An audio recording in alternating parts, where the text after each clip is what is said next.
Hi friends, host Eric here, host of Talking with Famous People. How do you know what's best? Well,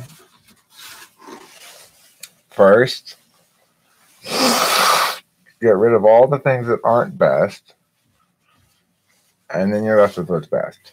So that's one easy way to calculate this question. Thank you for the thumbs up, thumbs upper. Hello, just think about it. How are you this fine evening? Hello, Adrian Bartlett. What up, yo, indeed? Well, today on Talking with Famous People live stream, I'm discussing how you know what's best. You're good, but are you best? Just think about it. And that's the goal, remember. Good's not good enough when best is an option. So says Jesus, so says us all. Oh, Amber Drescher. Hello, Amber. How are you this evening? Good to see you. You are the best. And air hugs for you as well. Twice as many air hugs in return. It's a double reciprocation of the air hugs. I'm still too washed out looking. Why am I this way? Did he point in some other direction? That's maybe a little bit better. Long ripping time indeed to Amber Drescher. I just got home from work and we're gonna go get some food, but Kim offered to cook me something instead. And I said, well, that sounds fine. I mean, I don't care what I eat. I just want to eat, I'm hungry. And so this is just what I'm about to pull right now will be just my second bong rip after arriving home. That's not a lot of bong rips, but we're going to work on that. This one, of course, I'm going to have to transubstantiate to Amber, so this doesn't even count as a bong rip for me, which is fine. I just have to keep track because I have to make sure I smoke enough.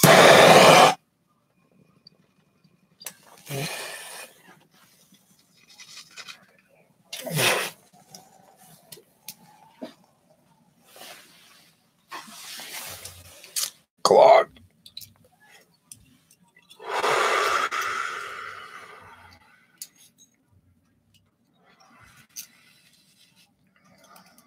Betrayal by your own blood. I've not experienced that. I've experienced betrayal by a significant other, but not by my own blood. I can tell you for sure that betrayal is awful in general for people who put a lot of weight into trust. I certainly do. Shabadoo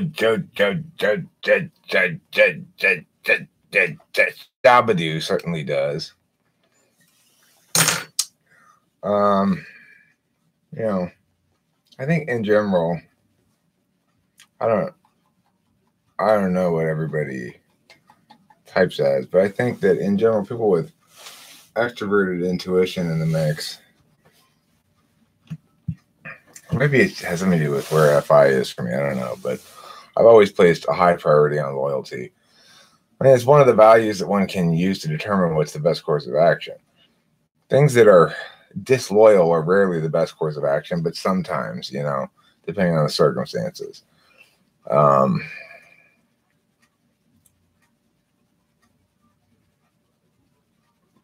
Well, you're fortunate, Joe Shabadoo,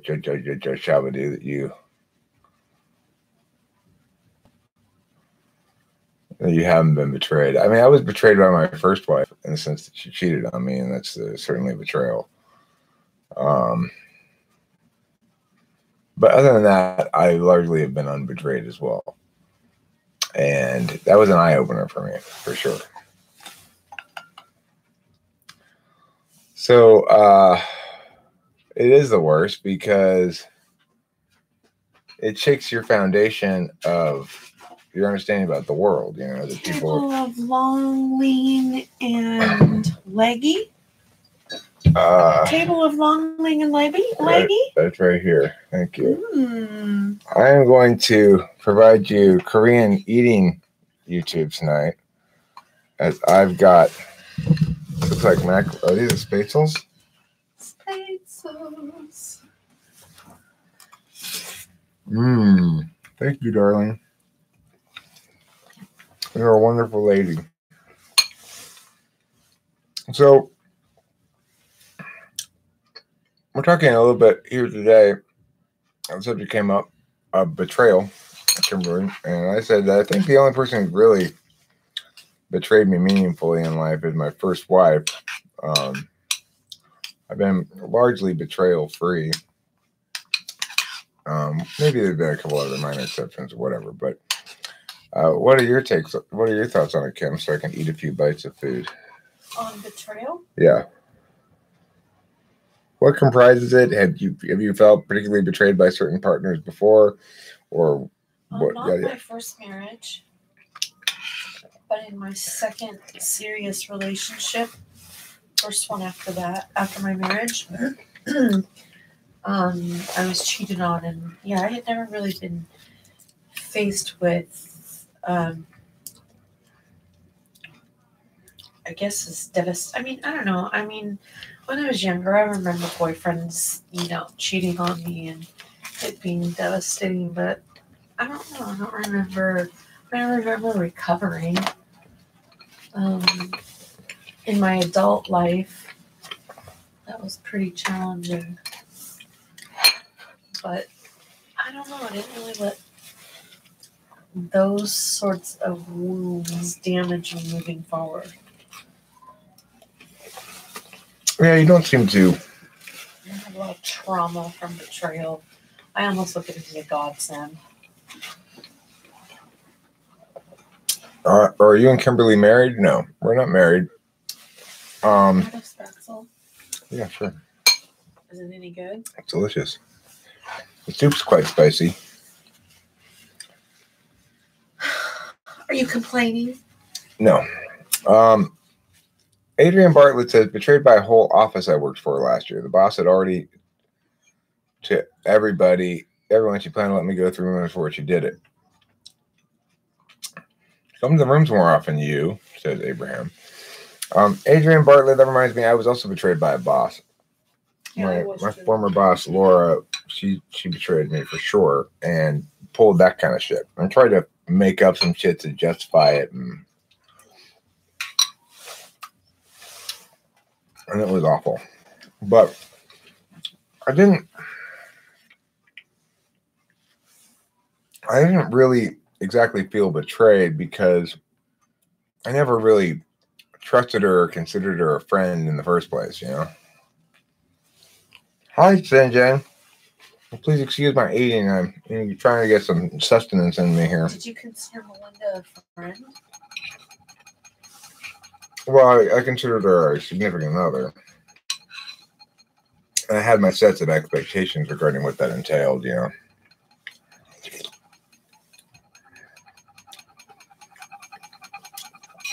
That's a good suggestion, Wiz Sauce. Wiz Sauce says I should debate police the debate on YouTube between Noam Chomsky and Michael Foucault. Boy. So who's so they're both wrong in different ways? I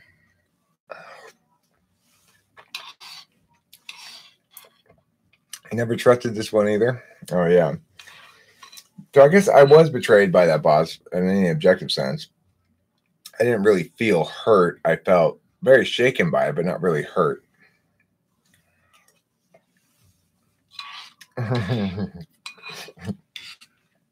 Is that true, Sinjin? That Foucault ate Chomsky alive? That doesn't surprise me. That does not surprise me. That's right. That's what it's called, mukbang. But Foucault.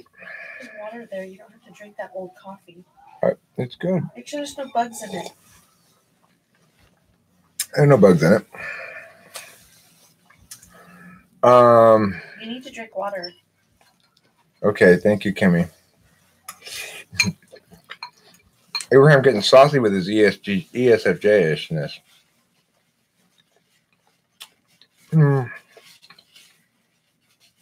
That nutshell's not big enough, just think about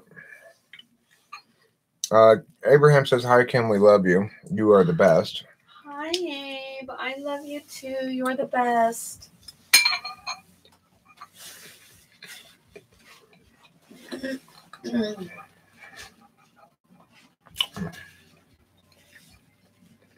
I mean, Foucault is probably a smart guy who's aligned himself with a certain, I guess you'd say, crowd of thinkers.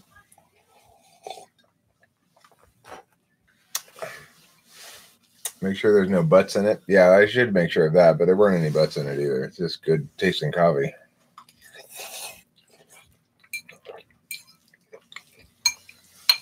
You have a tendency to drip cheese from your chin. Make sure you're checking that. Well, remember the big chunk of mozzarella on your chin? mm-hmm. She's like, I came back from the cigarette store, and we were having dinner, and after we had eaten, I wanted to go smoke a cigarette outside, but I had left them at home, so I had to run to the cigarette store. And when I came back, she was all, did you go into the store with that big wad of cum on your face? And I'm like, what are you talking about? A big old piece of like dripped mozzarella from my beard. But don't worry, I'm sure everyone just thought it was semen. That's much better. Jeebus says he'd like to apologize to you publicly for calling you a nutsack. That's funny, Jeebus. It's fine. Oh, it was fine. We were both having fun calling each other nutsacks. I love nutsacks. Rowan Morgan calls back to our C.S. Joseph conversation and asks, oh, who's the pole smoker now? Well, as long as that pole is made out of mozzarella, I'm going to say me. I gave you a call the other day, Eric, to see how you were doing. Who? Really? What happened when you called me? ESFJ. Did your phone explode before we got to talk? Nutsack is a fun word. I like nut job. You could also leave a voice message on my voice message machine. I'll listen to the audio tape later. Scrotal sack. Scrotum. It's called a scrotum, okay? Yeah, you don't read those. It rhymes with bodum. I try to get him the messages. Then how are we going to get that stuff there? You know, Eric's got a lot of fans that call all day long, and I have to weed them out. That's not true. And nobody calls me all day long. I try to search through all of the fans' calls and mail for Abe. All night long, all night, all night, all night long, all night, all night, all night long. Ew. All night. Who's a huge fan of that song? Not me. What's that guy's name again? Barry Manilow? No. It's that black guy who was the father of that chick who was in that show with Hilton Paris. Paris Hilton. Lionel Richie, father right. of the chick of the cousin of the uncle. Lionel Richie. Happy in the night, his face is all night long.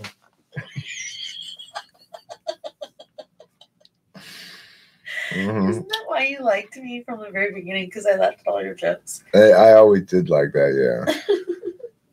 Did anyone else catch C.S. Polesmith's? Polseps? How to Socially Engineer INTJs? No, I didn't. Okay, Lionel Richie is dynamite, but what other real dynamite? There's one other dynamite Lionel Richie song besides All Night Long. What is it? Do you remember? I'm having trouble drawing it into my brain at the moment. What is the other classic Lionel Richie song besides All Night Long? What is it? Who can tell me? There is one more, at least. There's one more hit. I know there is. I can't think of it. Don't tell me we're going to ask the internet. I remember being challenged. I like Neil Diamond and Lionel Richie at the same time. CS gets so intense nowadays, just so extra lol. I mean, I wonder if I'm starting to bother him more or something. I don't know. I mean, the thing is, whoever comes in and tries to advocate C.S. Joseph's side of things, he does a terrible job, whether it's C.S. Joseph himself or not, and it's got to be frustrating if... Let's see. Lionel Richie hits. The 10 best Lionel Richie songs, according to Billboard magazine, are these ones, okay? Get ready. Number whatever. Commodores, Brick House. Did you know that Lionel Richie sang that song? I didn't know that. Commodores. Lionel Richie sang three times the lady. Yeah. And We Are the World. There's Dancing on the Ceiling. Hello. All Night Long. Hello. That's a famous one. I thought that's what Neil Diamond sang. No, Hello. Look. Hello. It is. It's very dramatic. I was gonna say hello, but then I thought that was what was saying. It's highly dramatic song. Look at him. Look how dramatic he is. I know. Listen up, everybody. Oh, I'm Lionel Richie. From the coast. Why they didn't even get straight into the song? Yeah, I was pining over boys listening to that song on Coast 103.5 many a nights. Well, while we're on the topic, pining over Sean Nix over Lionel and Richie, the Lady in Red. Did you think Lionel Richie was a stud? No, I thought his song was. Studly. Maybe you want to talk a little bit about Prince. I posited before, and I'm going to posit here for general consumption, that there ain't nobody who can pull off faggy with as much heterosexual success as Prince.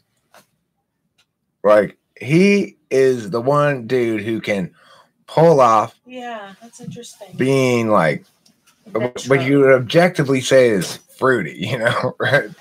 But he's killing it with the ladies. No, he killed it because he's dead. Right. But I'm speaking sort of present tense, right?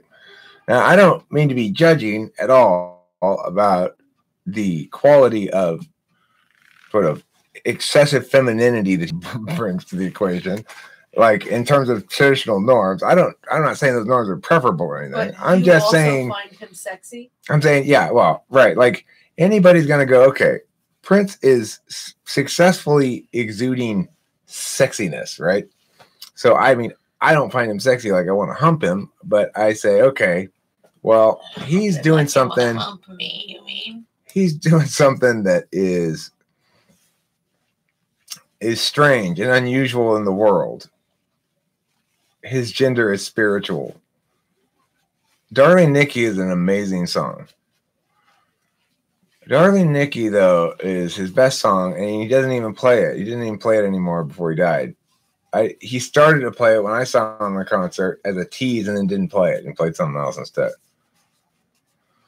I met a girl named Nikki. Yes, you could say she was a sex fiend. Met her in the hotel lobby, masturbating with a magazine. I said, how'd you like to take some time? And I could not resist when I saw little Nicky grind. It's got a really hard melodic line to sing. But it's a brilliant, absolutely brilliant song. I mean, it made every one of our panties drop in the 6th grade at the dance. I was a little younger to be dropping your panties. Oh, okay. Maybe it was 8th grade. Hey, Matthew. How you doing? I don't know if you heard the news. You did because I saw your comment, but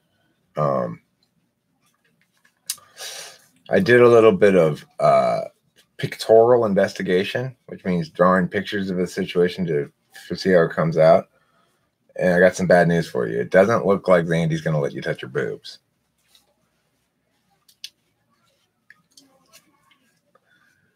Eric, are you going to paint another picture now that Spaghetti Gumby is in the safe care of Zandy?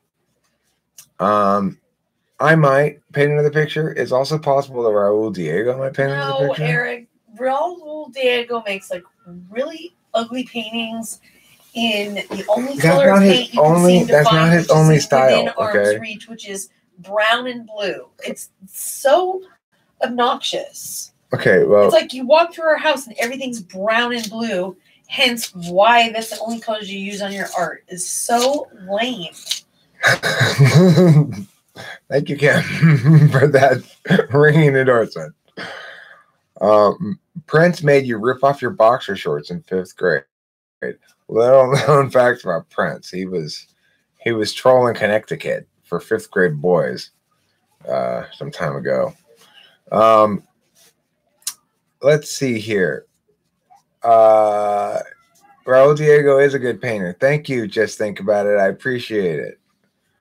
Raul Diego wants to explore other styles, Kimberly. Well, then ask Matthew Alistair how much he paid for it, the painting. And then if he doesn't pay for it, you can gladly pay for it. And I'll mail it to you tomorrow. Give him Matthew asked for a small discount on a Raul Diego painting. A discount of something like $700,000 off of the price. Making it only $50, but Raul, But did you get the $50? No, well, Raul didn't agree really to sell it. Maybe he did eventually, but if it's going for $50, sell it. It's up for sale right now. Anybody? Any takers? You can't talk to me, Ken. You can talk to Raul about it. No, I'm selling it. Raul isn't here right now. He's at the bar. Kim, you can't just steal Raul's shit and sell it. Shit. How long have Kimberly and I been together? Today, we've been together for 2 full years. It's our anniversary. It's our anniversary. Thank you. Thank you. You all get to celebrate it with us today. Mm-hmm. Yep, 2 years today. Yeah. And every minute of it has been pure bliss. Every minute. There is yet to be. Have we fought yet, Kim? I don't think we've fought yet. I think we almost did, but I fed you. We've been together now for 2 years, and we haven't even really had a fight yet. That's the amazing thing. I mean, peacetime. Raul is clearly an intuitive, and that's why it's great work. Thank you. Just think about it. He makes it clear it's not supposed to be. Well, I think Raul would take exception to you. It's both everything specific and nothing specific at the same time. Sandy says happy anniversary with 1, 2, 3, 9 hearts and 2 cocktail glasses, both of which Kimberly's going to have to consume because I don't drink. Yes, and that would make me very drunk. Amber Drasher, we will send you Raul's painting. You don't have to pay $50. Yeah, okay. If you want a Raul Diego painting, you will get one. I promise you. I think that you should actually do a special one for her, and I have some special pink paint. I could even make an Eric Strauss painting of Amber. I've got some great pink paint. Which would be slightly better than a Raul Diego painting, I think, probably. I already have a Raul Diego painting in line anyway, which is, I've got this great, like like painting like somebody like me made, shitty ass painting that I got at the thrift store. And I plan to have Raul, well, he told me his plan, I guess I should say. Raul's indicated that he's going to use that to show how to fix sensor paintings into intuitive works of genius because it's currently broken, having been made by a sensor. Since Eric will only paint with paint that's already around the house, look, we've got pink, and pink. Mm-hmm. We've got a lot of paints, though. I just gotta sunbeam child. Now there's something else for you to do. What's best to physically annihilate people on the subway if they stare? No, that is not what's best, sunbeam child. That would be called what's worst. The choice to use watercolor's fun. Use violence in that fashion would be the worst choice.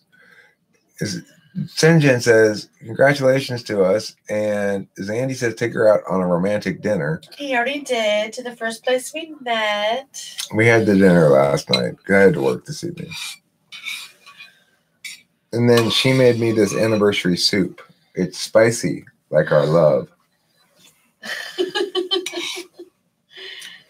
It's tomato bisque. I didn't know it was going to be spicy. Stare back picking your nose, says Jeebus. I color naughty coloring books. Bought from the Hustler store. We have a Hustler store near us.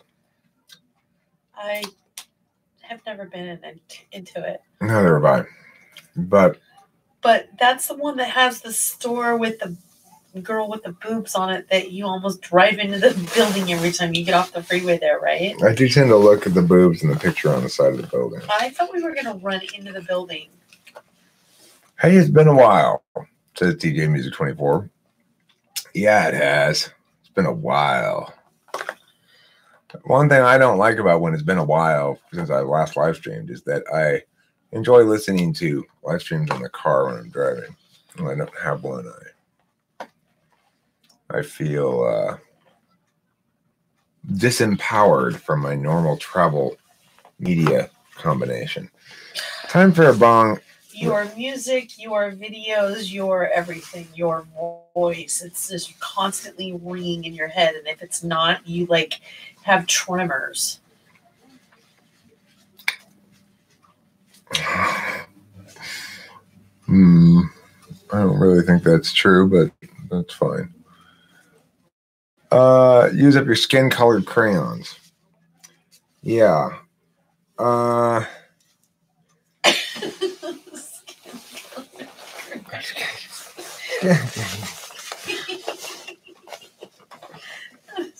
so funny.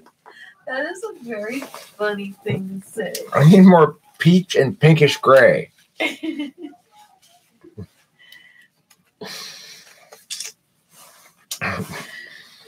you notice how your office looks like a romper room?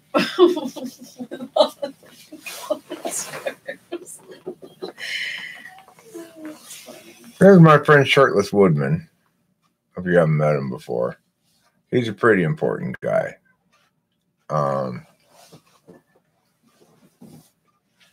You can see he's got no shirt on, but he does have pants. And he's got his hands in his back pockets. Like a sassy, saucy guy. I did make this. I carved it. What about your teacup from Hong Kong or Beijing? It's not a wooden penis. Just think about it. This I didn't carve. This somebody got me for the present. The Philharmonic people. They got me this nice Japanese wooden cup from Japan. Out of your mouth and talk to people the way that they can understand you.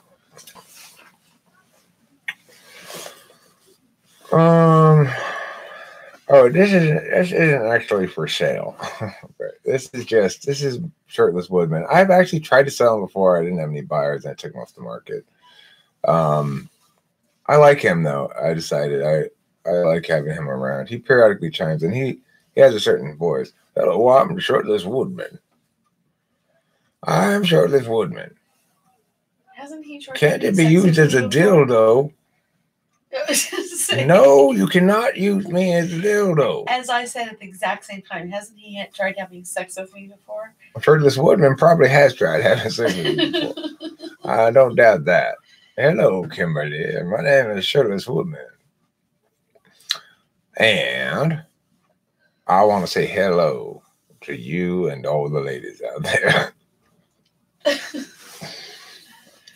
I should have a conversation. You know what? Instead of me interviewing C.S. Joseph, I should get a Gmail account called shirtlesswoodman@gmail.com. And I should stay out of the frame, and I should just be like, well, hello, C.S. Joseph. My name's Shirtless Woodman, and I'm a big fan of yours. And then have a conversation with him like that. That'd be a pretty good idea. You don't think that it would be a dead giveaway that it would be you? Not necessarily. Not necessarily a dead giveaway. I mean, I'm assuming he's going to believe it to be a real person named Shirtless Woman who happens to be wood and shirtless and a little man, you know? And then he'll have a conversation. Did I get your email? I haven't checked my email at all today. He has, tell them about your, you have, what's it called? Where you can't check your email for 2 days? Oh, yeah, I got email phobia. He's got email phobia.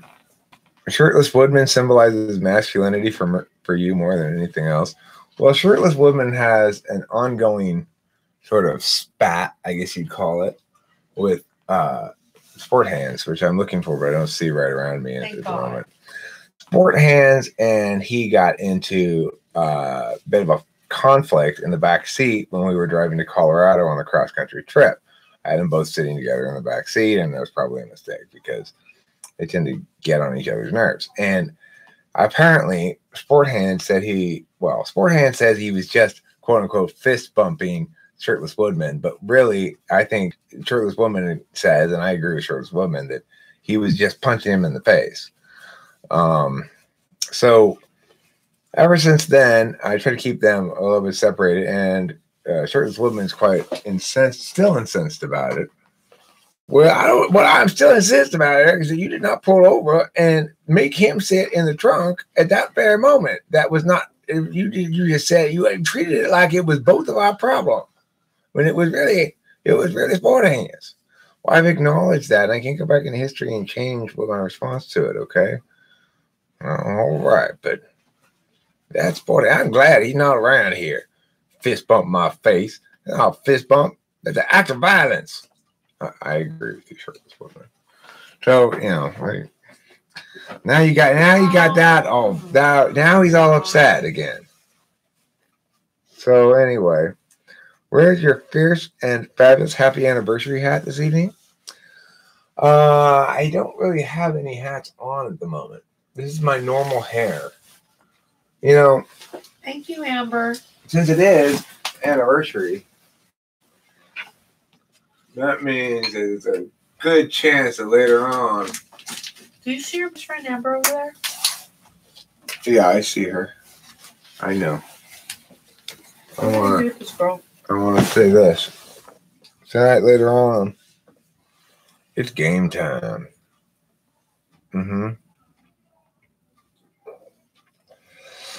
Let's see. I wish I could find and show you the King of Forks. Okay. That's it. If you tell me your wish when you blow out your candles, it won't come true. It's an eggplant. That's an eggplant. Okay. What do you call wood adoration? Voiceophilia? Maybe woodophilia. Woodophilia. What is the word normal you speak of? Well, you know, game time. It's a perfect anniversary hat. Thank you, Jojo Shabadoo. I appreciate you recognizing that. Mr. Woodman is obviously an INTJ. Pulsive would have a new exclusive poll to smoke. All right. What does SWM sound like? Foghorn Leghorn. SWM. Single white male. Single white male? Is that what that means? How would an INTP girl homeschooled by a crazy new agey anti-vaxxer mom who casually speaks with angels look like? Confused, upset, dismissive about the world's capacity to reason. Superb. Going hard in the paint with that Fierce and Pepper's game time hat. Thank you. Glad you like it, Amber. Appreciate it. Because you know, Kimberly knows too. Later on, after I'm done live streaming, it's game time. It's game time, woman.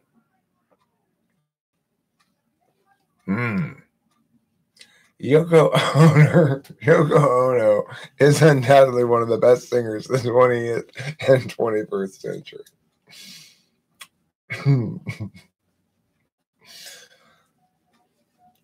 Yeah. What do you say to that? I don't even know. Duh. I mean, Yoko, come on. Everyone's hero. The greatest kooky girlfriend of all time. The archetype of band-destroying kooky girlfriend.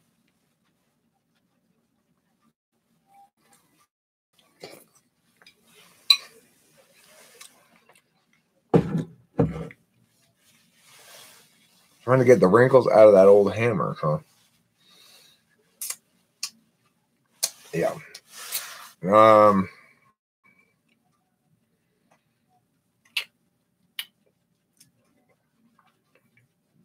It's true that that's just one rare part of my body that the amount of wrinkliness of it changes over the course of small amounts of time, you know.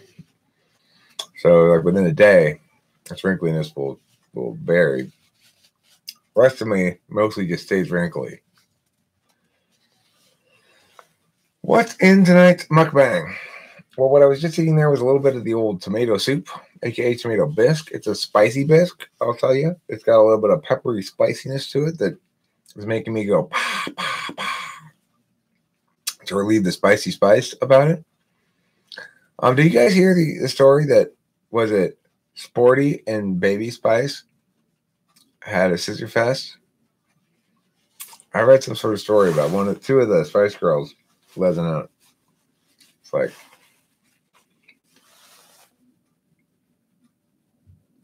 which Spice Girl back in the day? I definitely was a Baby Spice person. I thought that she would be the preferable Spice. Odd plus odd equals even, and even plus even equals odd. Yeah. No, it doesn't, Eric. No, it doesn't. Shit happens on tour. Right. Shit happens on tour. I was back there. There was Baby Spice. And next to her was, I don't know. You see what those are? Sensual Spice, dark chocolate espresso beans, huh? Remember I told you? Yeah, you did tell me. I stand corrected. Okay. I originally found out that flexing and muse, such as an arm, makes boners go away. Oh, a muscle. Does it really?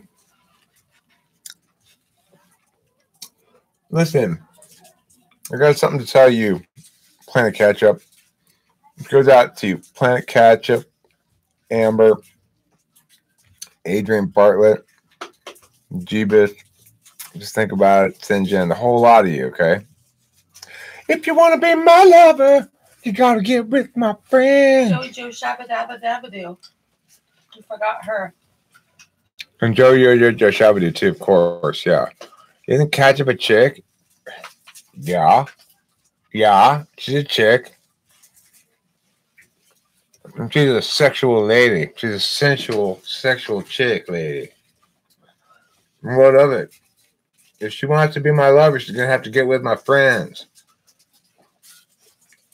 Oh, and she does. We scissor. Matthew's got the right spirit. If you want to be his lover, you got to get with Shirtless Woodman. Mm-hmm. I want my life to be a non-stop metaphorical live stream of you mukbanging my cock. Eric. Well, Is Sheila in there? I'm talking about my rooster, Kim.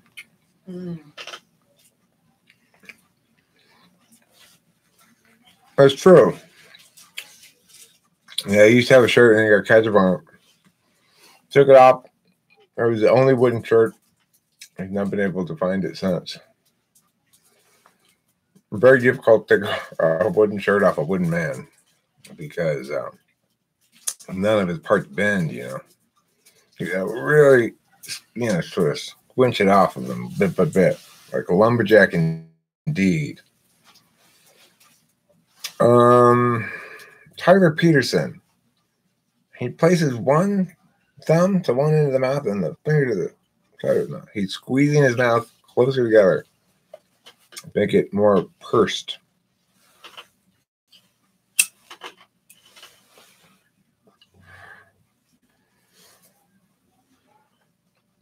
Tyler Peterson in the his is in the house. If you want to speak urban talk, let's just say if you want to be cool, you need to put Z's in your words. Like Planet Ketchup, you'd make her Plazinesnet catches up. Pig Latin. It's not Pig Latin, it's urban talk. Okay. Did you ever talk Pig Latin? No, I only talk hip hop. I talk hip hop, I talk jive, I talk Did you jive ever turkey. try with your friends to talk Pig Latin? A little bit, maybe with my mom. Cool story catch.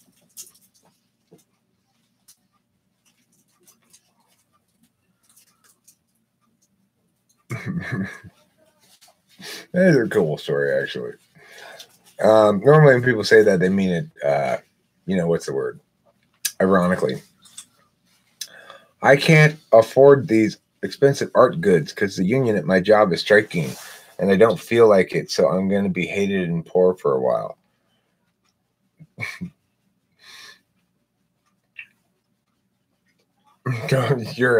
You can't afford it because your union is striking and you're a scab? That doesn't make any sense.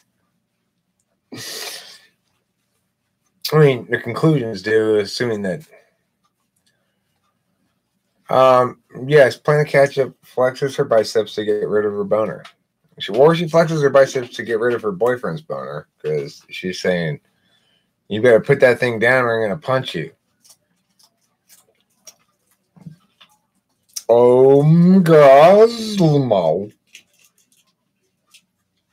Diego's pictures are out of everyone's price range except for fellow, he expects maybe museums to be able to afford it or billionaires and for them all to want them, I guess. But I tried to explain to him that's not the way the art world works, and he accuses me of being a censor. So send me an email. I'll make boom, Tyler Peterson. Thank you. You do ring doorbells with no hands. That's impressive. I guess I think there's a lot of conclusions one might draw to that. Sure, you can jump to the obvious conclusion that you knock. Then you just refer to that as ringing doorbells with no hands.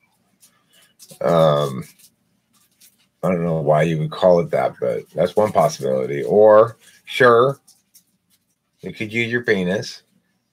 Or you could use your nose, lean down. You could use your toes, reach your foot up. What about morning pee, guys? Is this not amazing information? Oh, that's a good point. Morning pee guys. I think everyone's a morning pee guy. It's sort of a universal thing. If you really have to pee and you're sleeping, you end up getting a bonheur, as they're called in France. I I do not get a boner if I have to pee. Well, you're not a dude. Tyler Peterson dropping a super chat into his house. Thank you, Tyler Peterson and Amber as well for being such wonderful people. Yes. Time waits for no man. Oh God, I clicked on this stream because it said, "How do you know what's best?" Which ties into advice I need at the moment, not the Spice Girl and boners. Well, you can ask a question. You know, I do answer any questions people ask. I even have my phone number there, so if people wanted to call me and ask a question, they can do that. Instead, I just get critiqued for not answering questions nobody asks. How am I supposed to know what the fucking topic is before the thing is in progress? I don't know. I just put something down as a topic, and sometimes I'll try to stay to it, and that usually lasts about 5 seconds. Okay. Nice one, Typer. Who's Typer? You related to that guy who wants me to make my bed? That's called your inner critic, Matthew.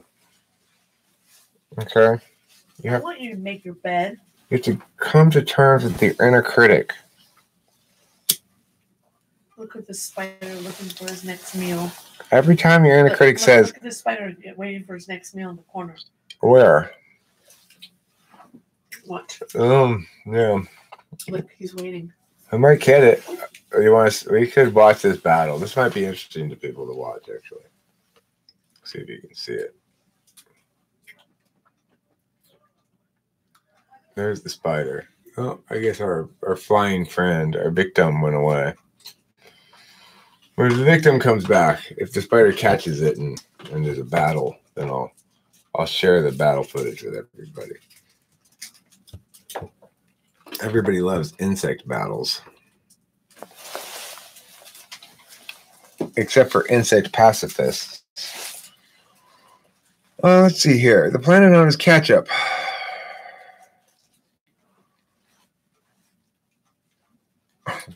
Was known by many as the source of all ketchup for humans, but now we have learned to create our own ketchup without the need of the planet. But every so often we return. Wow, that's a rather poignant tale of planets and ketchup. People tell me, so who is your therapist? I'll say, Planet Ketchup. Correct. That is correct, Kimberly. That is the correct answer for who's your therapist. Yeah, so Planet Ketchup is our therapist, and It guides my path. I highly recommend her. Now, she's not technically a therapist, keep in mind. But in my opinion, one deserves to earn the title of therapist. Giving us therapy. I think people should earn the title of therapist by actually providing therapeutic services of some sort, rather than by earning some sort of half-assed approximation of competency called a credential. Here you go, lady. You're all right. Yeah. Let's see. Yeah, I'm going to put up a video. I forgot that was one of the things I was going to do instead of live streaming. I wasn't going to live stream because... But you also need to do some editing before you do that. I know that. I bet you if you ate about 6 of those espresso beans. Oh, right. Why don't you do that on live stream? My brain is being pulled too many different directions here. So, I do not come with professionalism, says Planet Ketchup. You know, the thing is, there's something that says that's true, but real professionalism is basically just, you know, showing up when you're supposed to and taking it seriously and being good. I mean, to me, being an effective professional implies having successfully attained professionalism. And it doesn't matter to me that if I show up in my game time hat, no, I'm not talking about me, Kim. I am professional.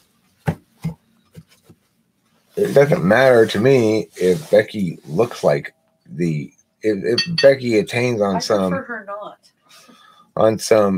normal standards of competency that are approximations of actual competency. I'd rather have her be actually competent. And in fact, she is. And when when Kimberly compares her experience with the formal therapist that she had before, it's like that bitch was doing nothing but harm. Let's see.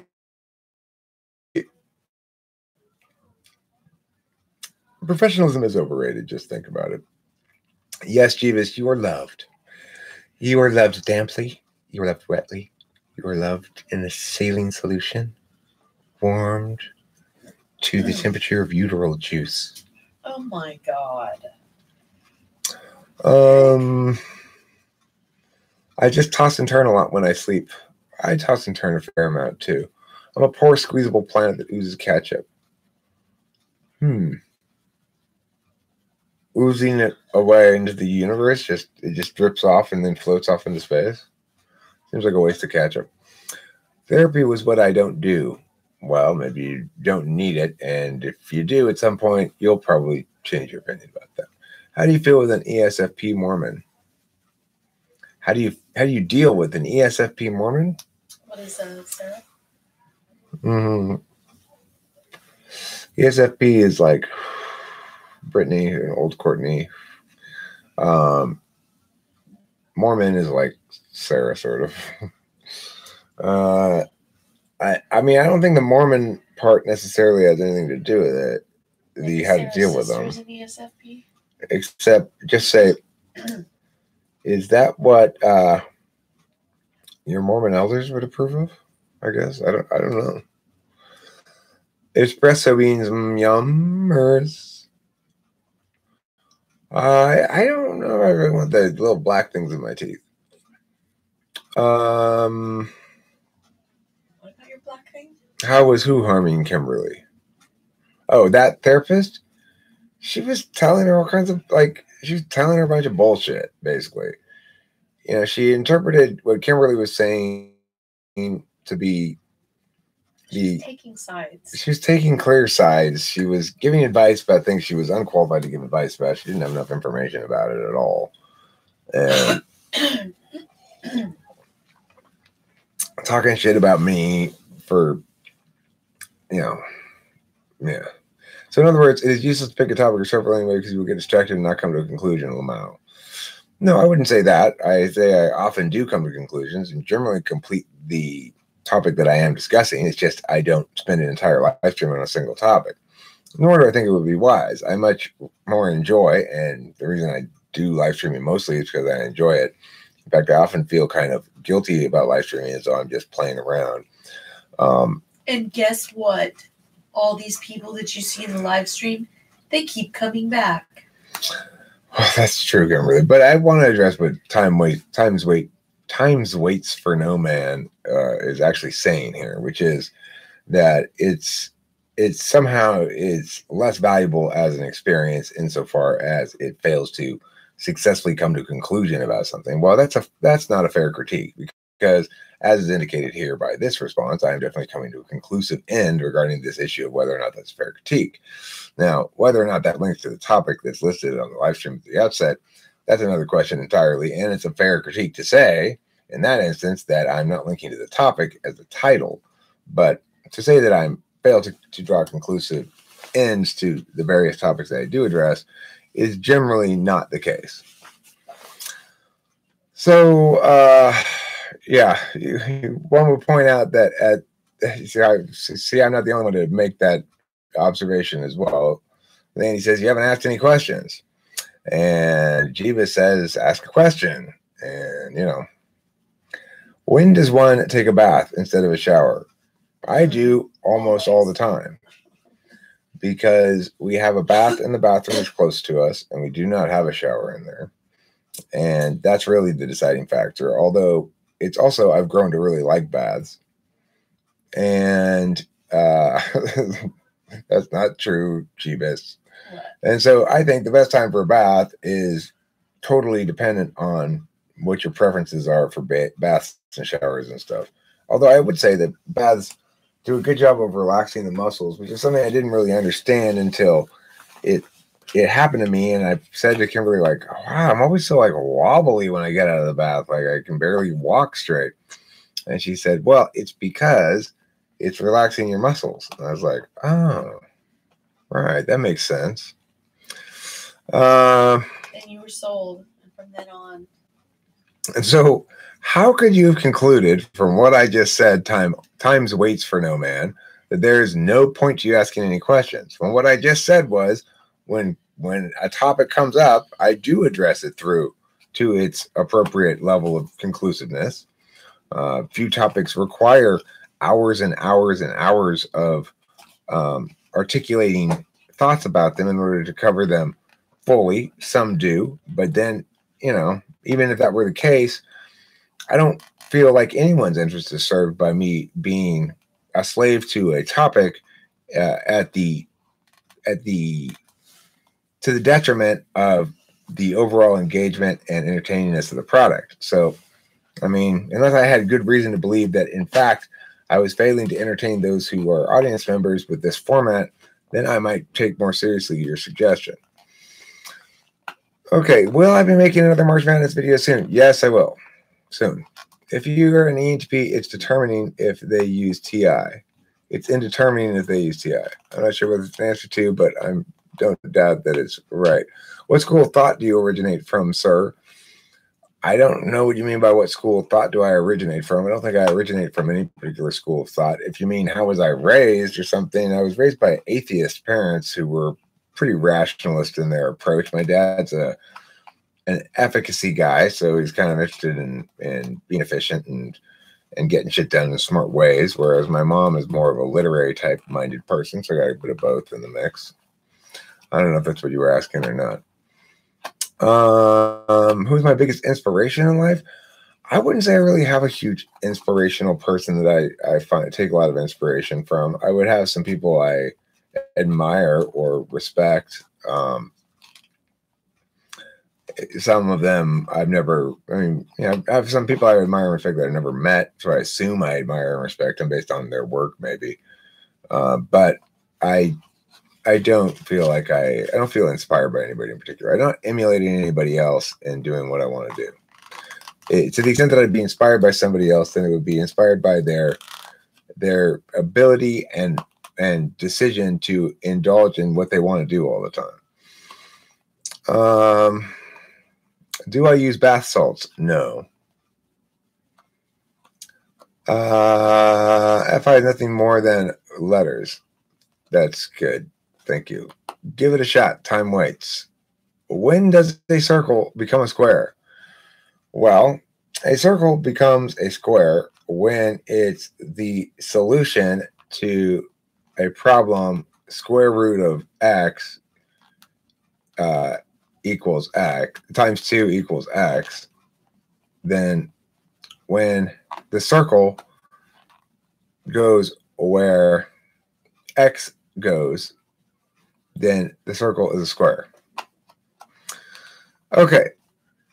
Hey, Eric, what cognitive function? Bradley! Oh my God, it's Bradley! And Kimberly's not even here. I appreciate Bradley! We missed you so, Bradley.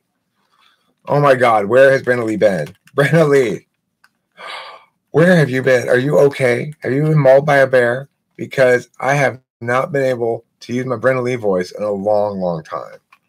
Is that the question Bradley's asking? Let's make sure I answer it, or else time waits for no man. Bust my chops about failing to do so. Do you think we're taking an interest in ethical philosophy and why? I think in general it's going to be TI types, probably with extroverted intuition. But you might also get INTJs in the mix as well, somewhat interested. My dad, ESTJ, is somewhat interested, but not really meaningfully thinking about it in a deep way, I don't think. Although sort of more now than he was when he was younger. Regardless, I think it's generally going to be T types. And not all of them. The reason being, of course, ethical philosophy says, let's use language to figure out what's the right thing to do. And let's try to get it to a binary thing. And FI goes, The world is gray. There's no black and whites. Okay, so sorry guys, I'm mainly inspired by caterpillars, says Senjen. I am inspired by caterpillars. I'm inspired by lots of individual things and stories and people, stories about people and stuff. But not, I don't usually attribute that to something about the person that I want to emulate, you know? Get a room, Amber and Jeebus. Yeah, Jeebus, somebody else is supposed to say that. When you say it, it doesn't count. Why do all my censor friends flee from my site the second I begin to introduce philosophy into our conversation? Well, you're verbalizing a fatal contagion because they see it as pointless. They see it as unnecessarily abstracting away from what's obviously way more important, our sensory experiences, and that it just allows you to take away from the self-evident, simple understandings of things that people default to, and people don't necessarily want to have those taken from them. They got to seek to dislodge them in some regard. Brennelly says, I'm okay. I had to create a new channel because my other one got suspended due to term violation. Oh, shit, your channel got suspended? I'm sorry to hear that. What did you do? Were they all videos of you pooping?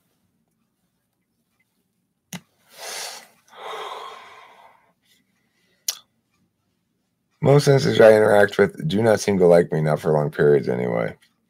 What type is Buff Tyler P?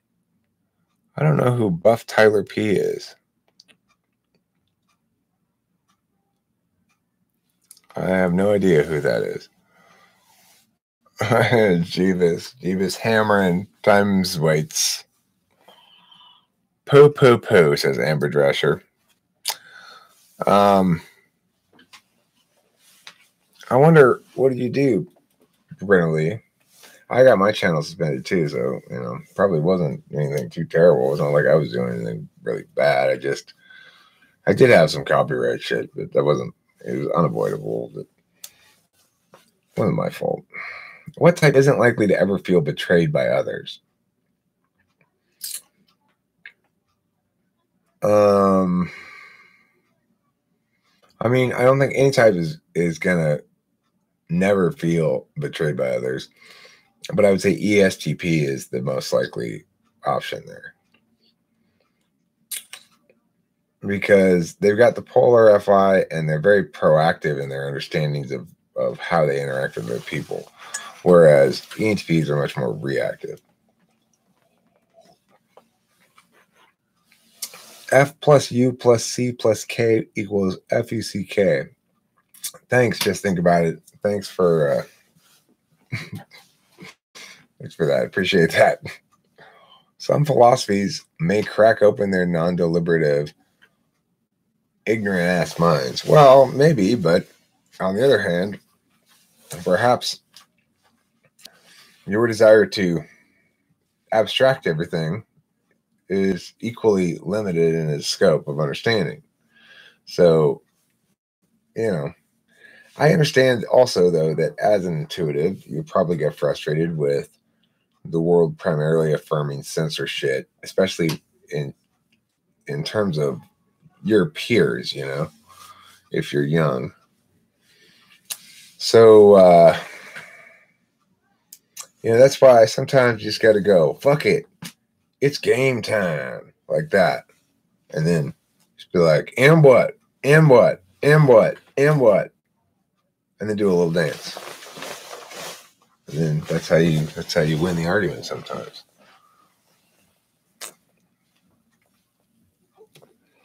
What types are most likely to succeed as airline pilots?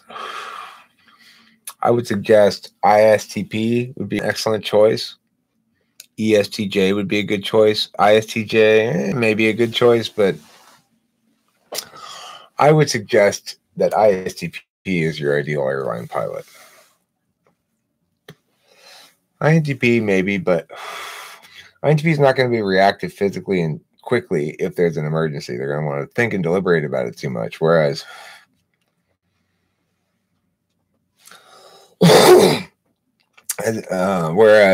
ISTP will have the SE to make that shit happen. Has anyone said the fact that CSJ low-key called HE out as an ESTP? I mean, on what grounds, you know? I have to memorize lots of checklists.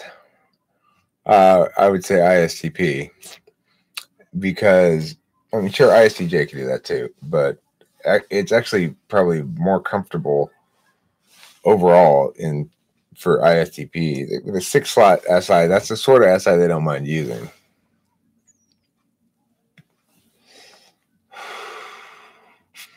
To what extent does my abstraction limit me? The first thing that comes to mind is obviously the amount of time I spend in my head rather than out in the world. Well, it doesn't limit you any more than anybody's nature limits them.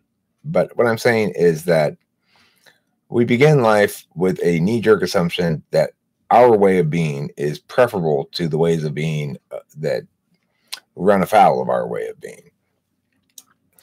And as you grow older, you'll have people in your lives whom you appreciate for those qualities that are complementary and non-redundant with you. What you really want in life, probably if you are an ENTP, which it sounds like you're saying ENTP-ish stuff. I have no idea what type you are, but let's pretend you're an ENTP. What you're really looking for is an INFJ to sit there and listen to you and engage with you about your idea that you want to talk about, ask some questions, and both of you can feel smart together, and that'll be gratifying to both of you. But you know, the bottom line is our relationship with our attentional manners is going to be reflexively fighty in some regard until we come to terms with, until we start doing a lot of metacognition about how it is and why it is that we are attentionally engaging the ways we are, and what it means for people to engage attentionally in other ways. It's converting one's attention from types to functions will cause you necessarily to do that metacognition and become more accepting of potentially combative attentional relationships. My comments keep getting deleted. What the fuck? Must be trigger words I'm tapping. I don't know. I'm not doing anything. I'm not deleting it. CS Joseph smokes poles for bus fare and then walks home. That's a funny construction there. I've never heard that before. You just make that up, or are you borrowing from somewhere? I eventually watched some CS Joseph videos, got goosebumps, i.e. ESTJ vibes. ESTJ is a possibility. I still think he's an ENTJ because I just don't see any SI in him, really. But that could be not the case. High energy? No, he equals host Eric. HE equals host Eric. You're an INFJ? Oh, okay. So you need an ENTP then. If you are an INFJ, that's a lot of people think they are or say they are. That remains to be seen. But you know, operating on that assumption, then what you're looking for is an ENTP who wants you to initiate some of these topics and then ideate a bunch about them and allow you to go, good idea, bad idea. Use your NI or whatever to, you know, find ways to coalesce shit and keep the ENTP on track and not get all scattered and tangential. I'm high energy host Eric. I'm fairly high energy right now. I feel good. I feel lively. I feel streamy. I feel like streamily. What is that? What's that thing there, Jeebus? That picture next to the gender sign. What is that? Female or male? That's female sign. What's that picture next to that female symbol? I can't tell what that is. What's your thoughts on ENTP INFP intimate relationship? Well, plan to catch up. They're not optimistic. I'm not optimistic because I just don't think that an ENTP is well served to be supervised to that extent for long-term, over the course of long-term relationships. It somehow precludes them from being themselves in a way that is well,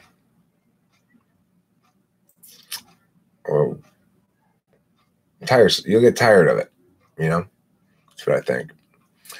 Let me answer Jeebus's question. Have you ever snorted your Adderall pills?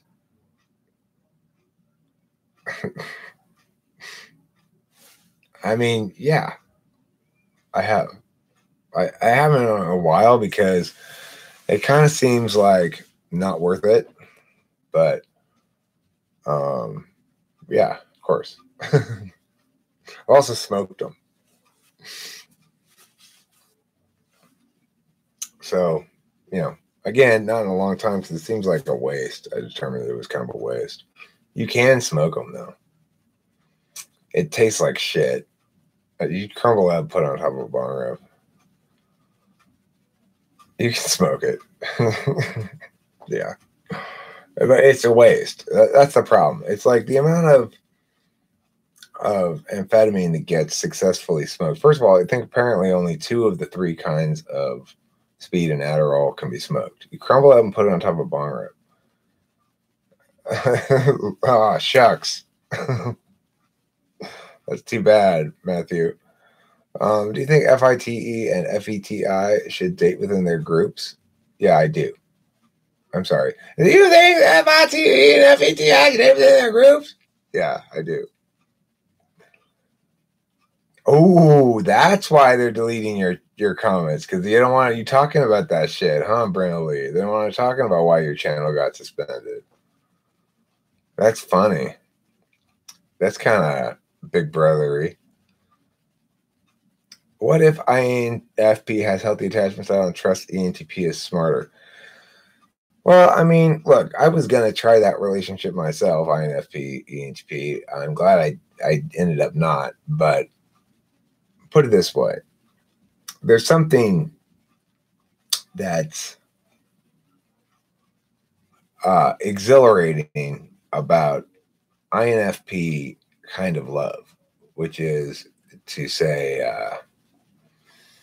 you feel really genuinely greedily loved, like it's an animal kind of love, like I mean, not necessarily sexual, although it expresses like that too, but it's like I want you to myself kind of love. It might be what you call passionate love. Becky divides love into committed love, passionate love, and sexual love. Passionate love being like basically enthusiasm about the other person. Committed love being trustworthiness towards the other person. And sexual love being bend over, baby. I'm putting my penis in your vag right now. In and out it goes. See my hips are thrusting? Like that. Do I like salad? Yeah, I like salad. Do I like kale? No. Do I like iron and magnesium full of? I'm not sure, but it sounds interesting.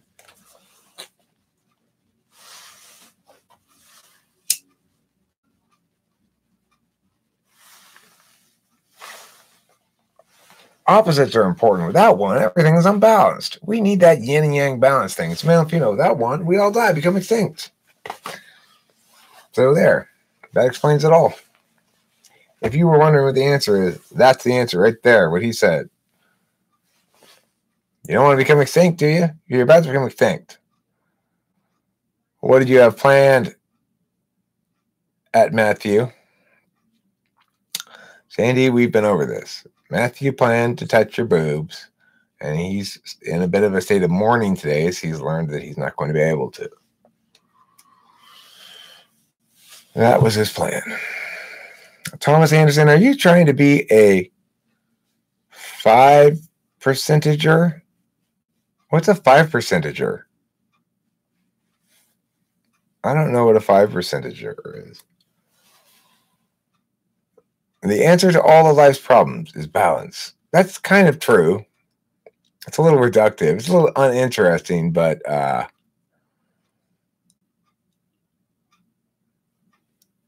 not to be a hater of YouTube shady. YouTube could be a little shady.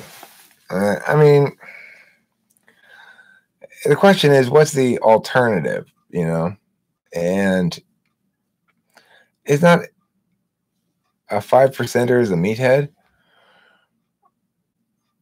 I don't understand why does explain to me how 5%er means meathead though. I want to understand that. I foresee Matthew learning to paint from Raul Diego and painting Zandy to touch the boobs. Yeah, that's probably a good way to touch Zandy's boobs is to paint her first and then touch those boobs. They basically feel the same.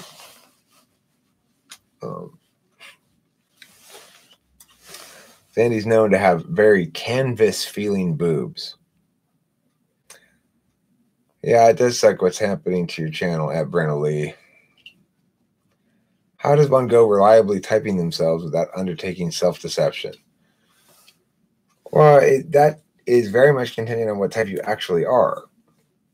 If you are actually a TI tool user, or a TI even third slotter, or a TI DOM, then you're probably not going to have a huge amount of trouble typing yourself. The problem is people who aren't those things are going to think themselves those things and think themselves to be consistent with those things. So you don't know which of those two you are, except you can know by saying to yourself, all right, if I'm going to address questions about myself, how objective am I actually? I don't know what it's like for an FI user to answer that question and to answer it saying, yes, I'm very objective, but it not be the case. I don't know how that feels to them or what that plays out like, but that's what it boils down to is if you are a TI user, 1, 2, or potentially 3, you're probably right about your type. You're probably by default checking for consistency with things and wanting to be objective and wanting to be unbiased, and therefore, if anything, sometimes being subject to more doubt than you ought, you know. But if you are not accustomed to doing that, then it's going to be a hard thing for you to decide. ESTP just act crazy to get people to like them. That's possible. ESP set themselves up to be taken advantage of. That's possible. I agree with those things, but ENTPs do a little bit of that too. So that's why I agree with it.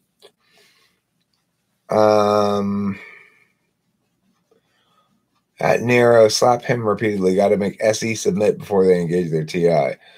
What type is that? Oh, ESTP, buddy. To understand that chasing people you love won't make them come around and love you the way you want them to.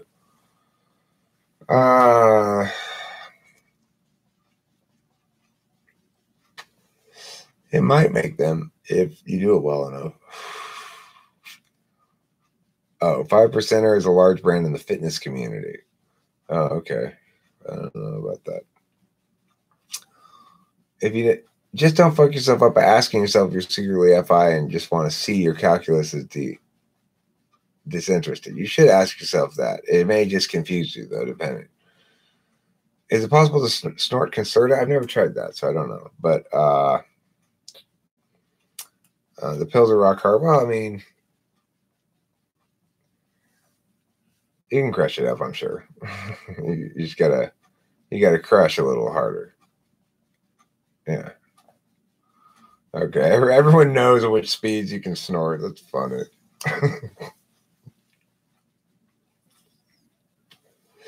Is the 5%er thing because they have 5% body fat?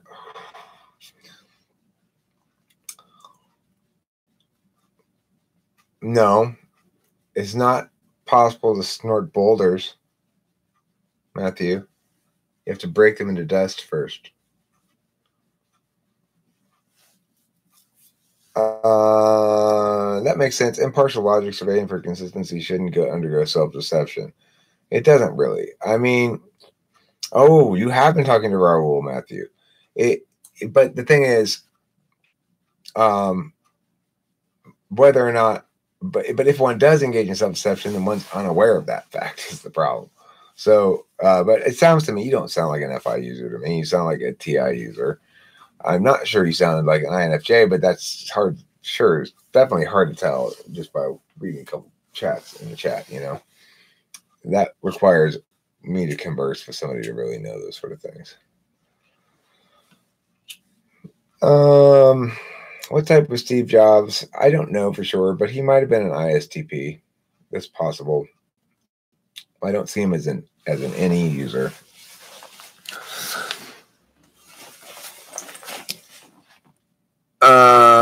So I want to know if that is the 5% body fat thing, because what's interesting is my body fat is probably below.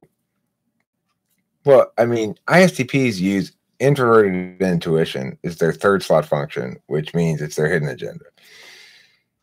It would make, and the thing to note is not what I'm saying. First, let's determine what kind of intuition we're looking at. We're not looking at extroverted intuition. We're looking at introverted intuition.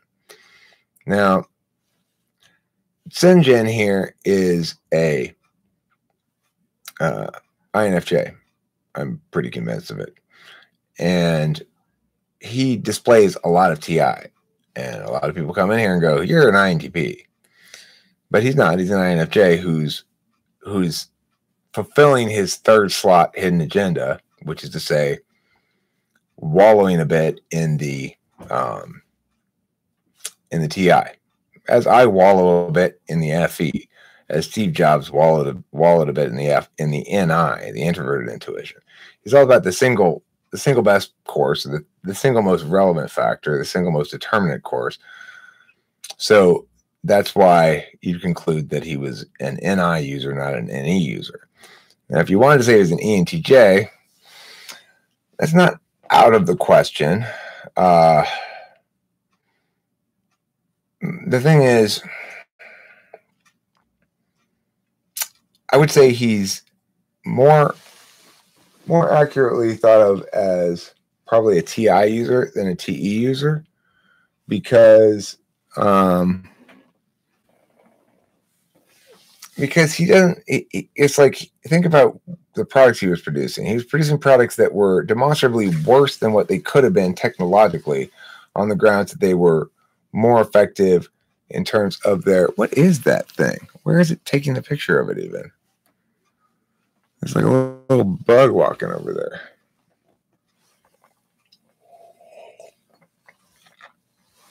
So, I mean, it's not implausible. It's not. I wouldn't reject out of hand ENTJ as a possibility, because ENTJ is going to be stronger in both their interface functions. That means they're going to have decent FE understanding of the TE aspects of it as well. And you could make that claim, but I still think ISTP makes most sense. But I don't know. I don't typically type celebrities. Well, people with Asperger's tend to be more of a certain type. Well, I don't really believe in Asperger's as a thing, but yeah, people who are described as Asperger's will typically be INTJs. But to complete your goals at all costs is my perception of their philosophy. Whose philosophy? The intuition is the sexiest thing he used at Matthew. Yeah, well, Raoul's a bit of a lady killer too. You know, he's probably teaching Matthew a few tricks. I mean, like, you know, instead of using the word love, use the word amor. Spanish.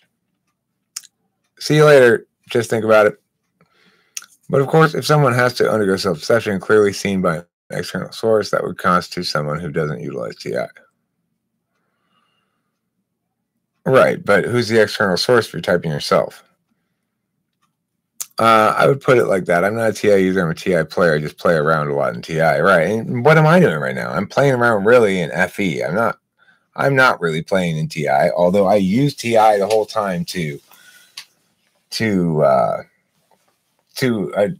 as a fundamental approach to answering the questions. I'm doing it for the social engagement, for the FE, for the feel-goodiness of it, and the sense of being validated by the people and stuff like that. So, you know, it's not at all inconceivable that Steve Jobs is an ISTP, although I don't know, because I never spoke to the guy when he was alive, and I have to speak to him to feel real confident about it. Unless I watched a bunch of shit from them talking, then maybe. But even then, it would have to be from a variety of contexts, because if you just see somebody at work, you're not really seeing their most natural expression of attention.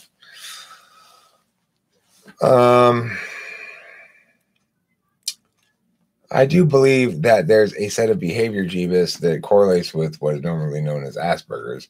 I don't believe it's actually a syndrome or disorder. I just think it's polar FE, and that polar FE is unusually visible to everybody compared to other things like polar FI, which I got.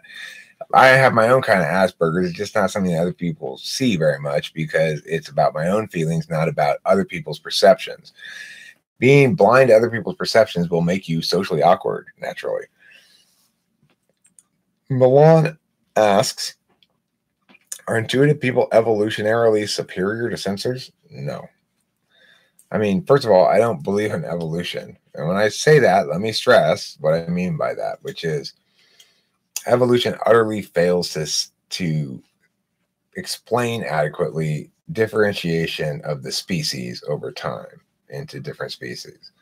And it just does, whether you want to accept this or not. I mean, it's got 3 different conflicting theories, none of which adequately explain it at all in and of themselves, and each of which are exclusive of the other. And evolutionary theorists squabble continually over how to make this nightmare of a clusterfuck of a collection of anecdotes, posturings of theory work, and it just doesn't. So I don't want to get into the evolution argument again right now, but that's why I don't believe in evolution. It's not because I have a counter advocacy like God created the world or something like that. It's because it doesn't meet its burden to affirm what it claims. So, and that's just the reality of it. So absolutely not. Even if it were the case we were to buy into evolution, it would still not be the case that intuitives are superior. What does that even mean? According to what metric? An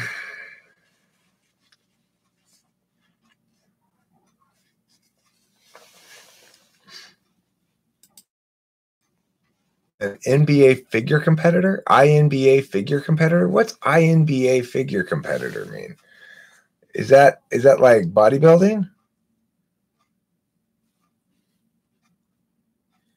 Huh. I just started lifting with my husband. It's surprisingly awesome. I've never lifted.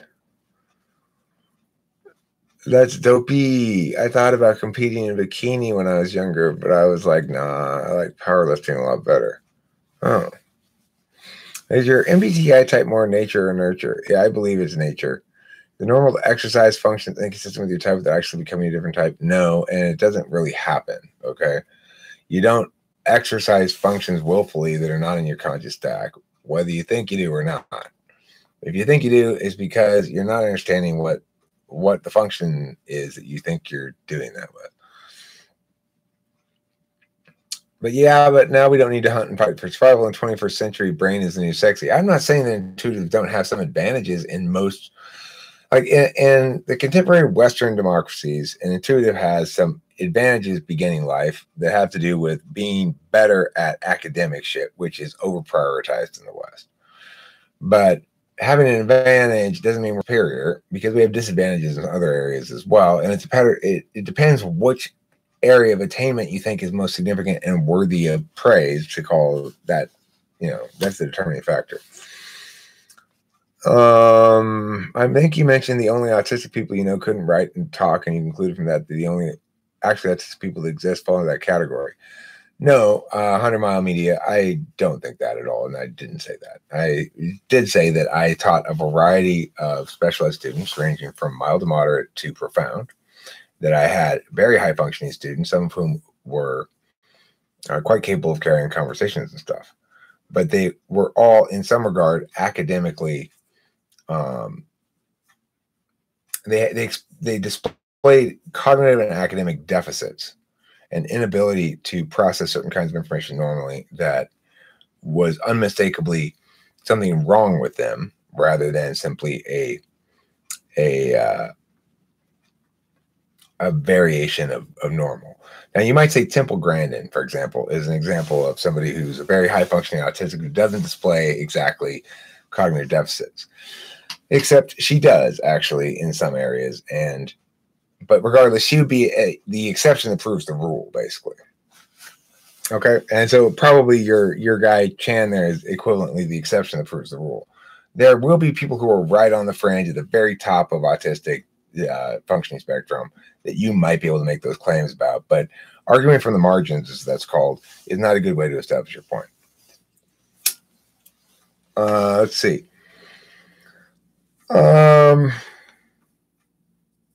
Yeah, it's not absolutely not the case that no autistic people can write and talk. Of course they can. Yeah, there's lots of high functioning. Most autistic people can talk somewhat.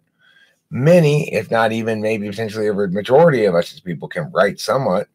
It's not a matter of whether or not you can do some of the skills that an academically normal person can do, or some of the.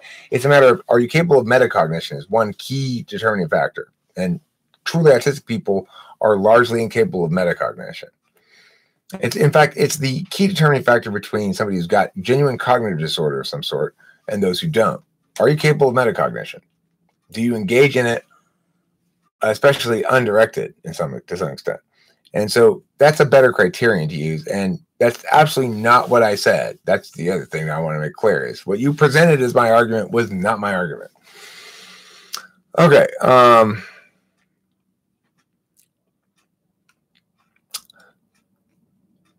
My cousin can only say 2 words. Right. Well, I mean, so they talks a little bit. He's probably pretty low functioning. That's pretty low functioning. Usually they're more high functioning than that. But it is true, though, that just because you're an INTJ and it kind of looks like the affect of autism doesn't mean you have Asperger's, this in-between thing that's neither autism nor normal. It's like, are you cognitively normal? Can you metacognate or not? That's a simple, bright line.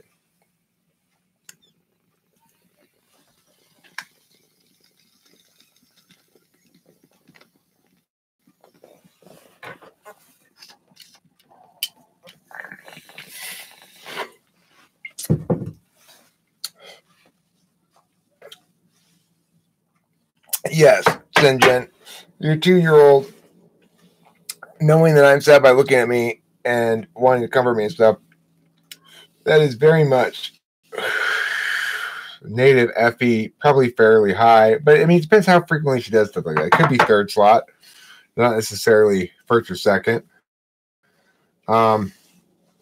And I mean, I don't know how obviously I looked sad or not, but not the sort of thing I would particularly imagine myself normally saying when I was a child, but I might have said things like that occasionally. Probably 2nd or 1st slot is what it would suggest. But it could be 3rd. It could be 4th even. Who knows? I would definitely say front stack, though. And that's indication right there. You can start typing kids young. It's like cognitive functions display in a very ungamed way in children too, which makes it's still underway, Matthew. I haven't given up on it. I haven't quit on it. It just takes a long time to get things done sometimes. I got a lot of projects on my plate. All right.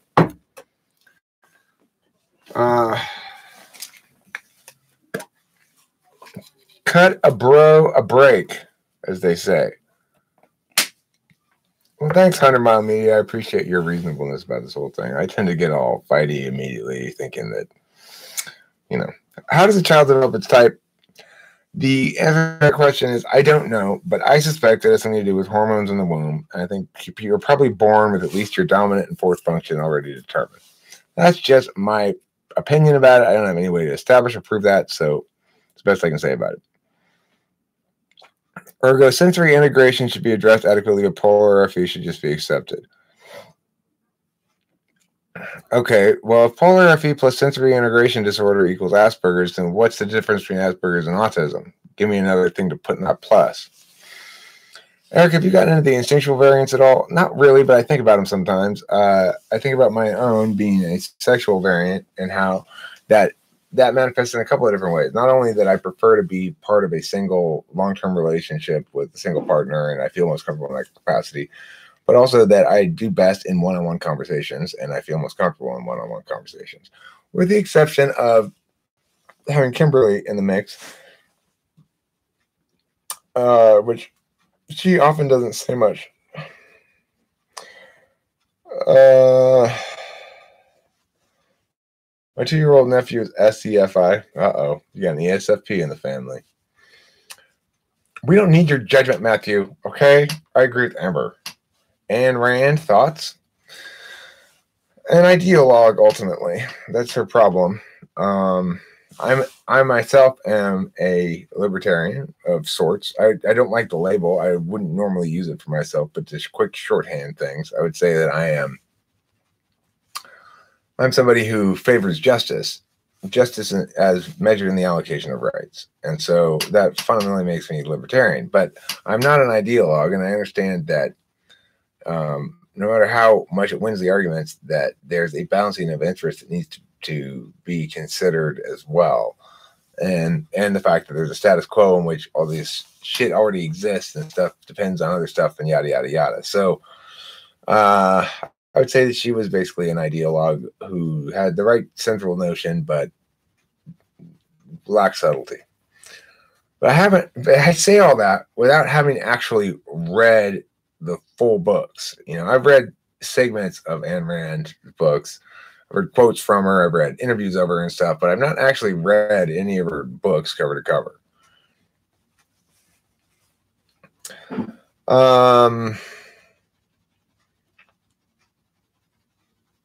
Planet Catcher says that she doesn't think Asperger's should be classified as part of the autism spectrum. Okay, well, I agree with you. Is there any correlation between chemicals like testosterone and estrogen and other chemicals in MBTI? I think there may be, but I don't know. They would, again, that would be sort of the hormones that just set it early on. I don't think that it's an ongoing changing process. I think there may be either you begin life with your full type already determined, or that you begin life with your dominant fourth determined and make a decision at some point to go either one or the other of the two possible tool functions.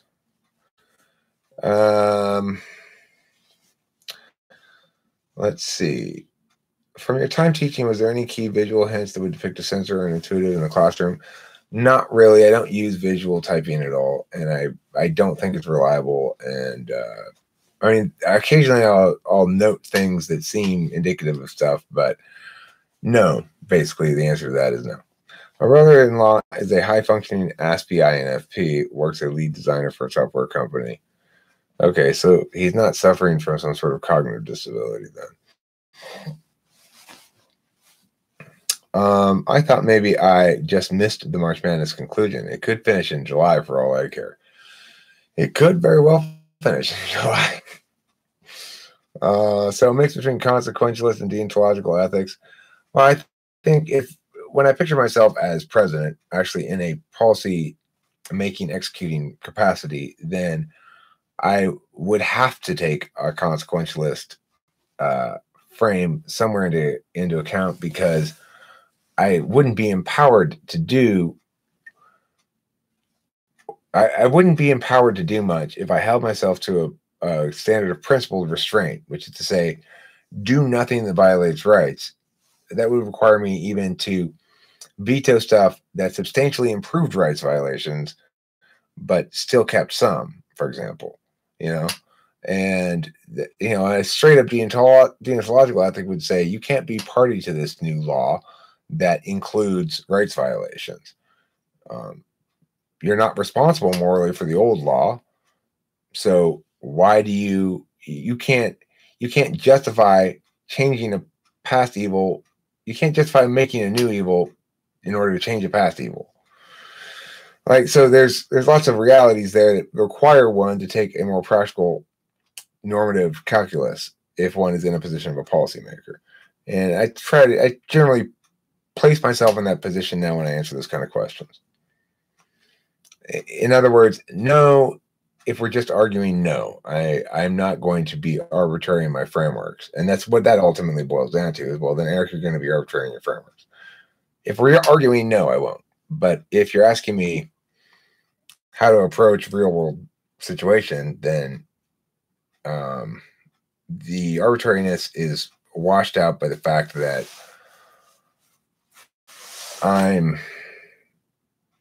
a pretty realized person, morally as well as intellectually, I guess. So, okay. Trump's type, I was saying for a long time, and I still think there's a high possibility that he's ESTP, but I've begun to think maybe he's ESFP, with a very active sort of 6 slot.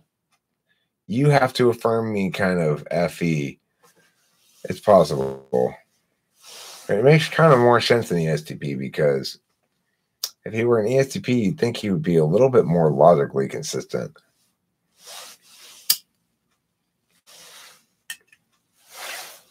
Eric, what do you think determines cognitive function preferences, like on an internal physiological level? Well, I suspect that one thing we know is that when brain activity happens in any individual who's paying attention to something, that some areas are lit up, other areas are suppressed. Surrounding areas, the areas lit up or suppressed. Now we can posit that there are probably neurons devoted towards these various attentional manners. And what I would say is that,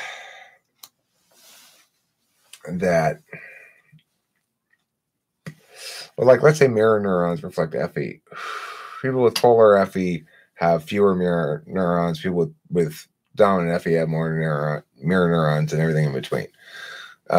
According, So then the point would be there'd be a corresponding kind of neuron for every attentional manner, probably. They haven't necessarily all been identified yet. And they may be multi-purpose. They may take certain shapes for certain capacities, whatever. And that the habitual attentional use would develop a more of some of those neurons in some people and fewer in other people.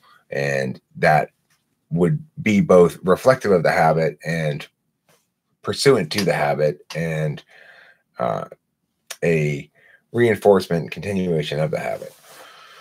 Do I find C.S. Joseph insane? I find him insanely wrong. I don't know if I find him mentally ill in any sense. I think he's incredibly wrong about most things that he says, and laughably so about many things he says. I think he's extremely wrong about his own type. He's not an ENTP, that's for sure. The man has realized it's good to say that when you can too, or else you're always seeking, and it's good to seek, but not when unnecessary. I don't think he's talking about Trump, Planet Ketchup.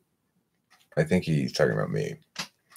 My child has sensory processing disorders and behaviors that appear to be ADHD, as well as language delays.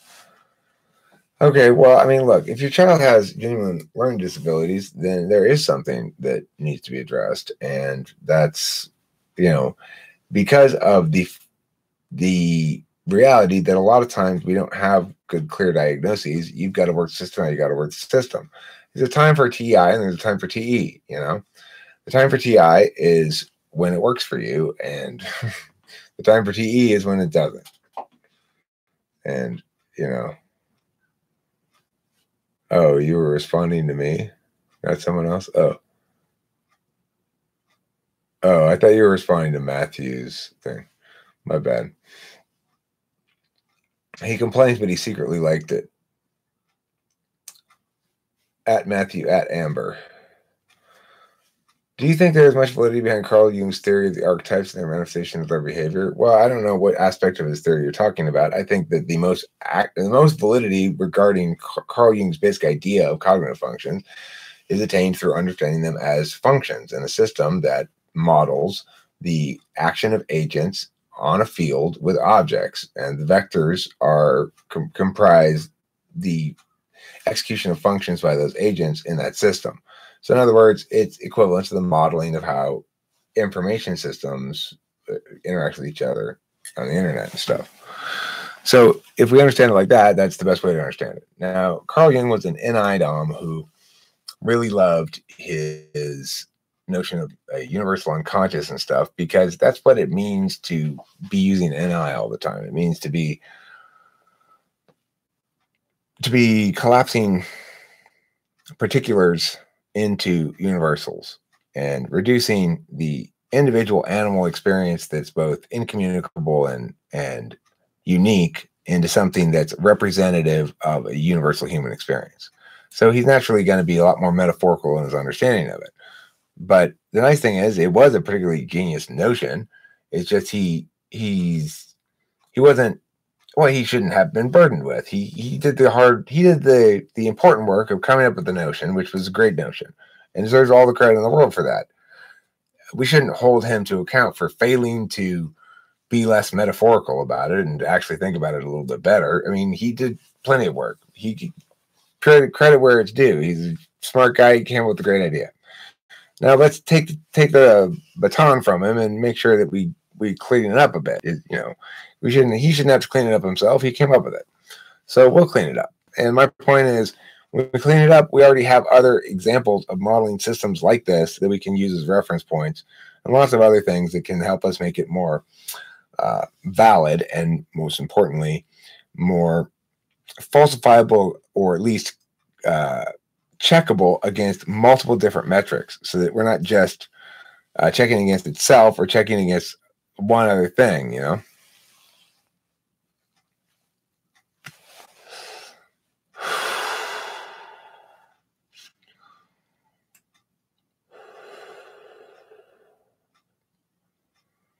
Let's see here. Can someone with 7-slot SI improve their memory? That's a good question, Milan.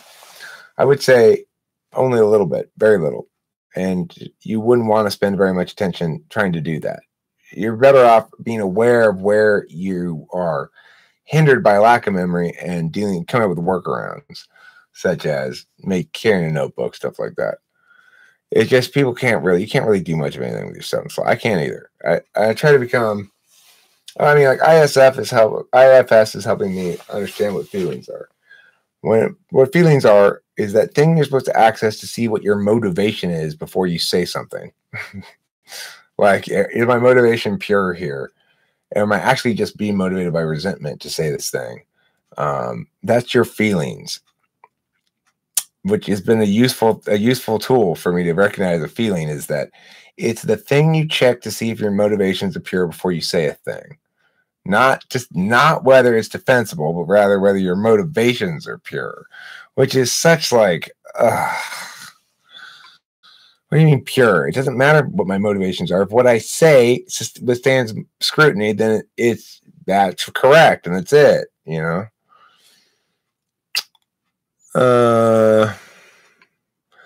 Eric, do you think socionics is written more through TI, MBTI, more so through TE?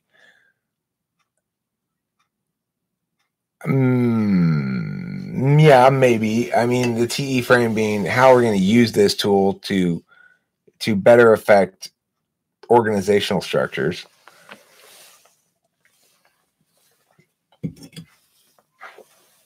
Well, I think socionics is a little bit of TI run amok. It's got some of the same problems that DSP has, except it's without the TE justifications. It's like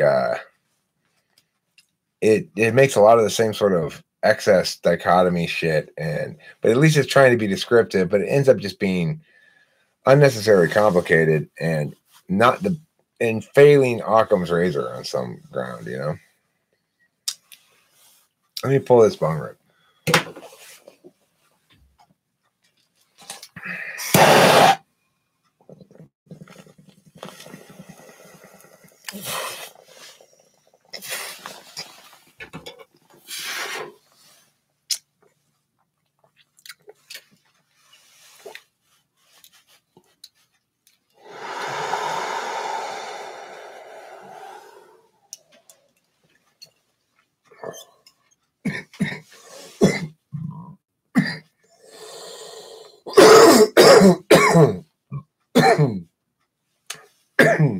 Maybe Young could clean it up, but he's a little bit busy being dead.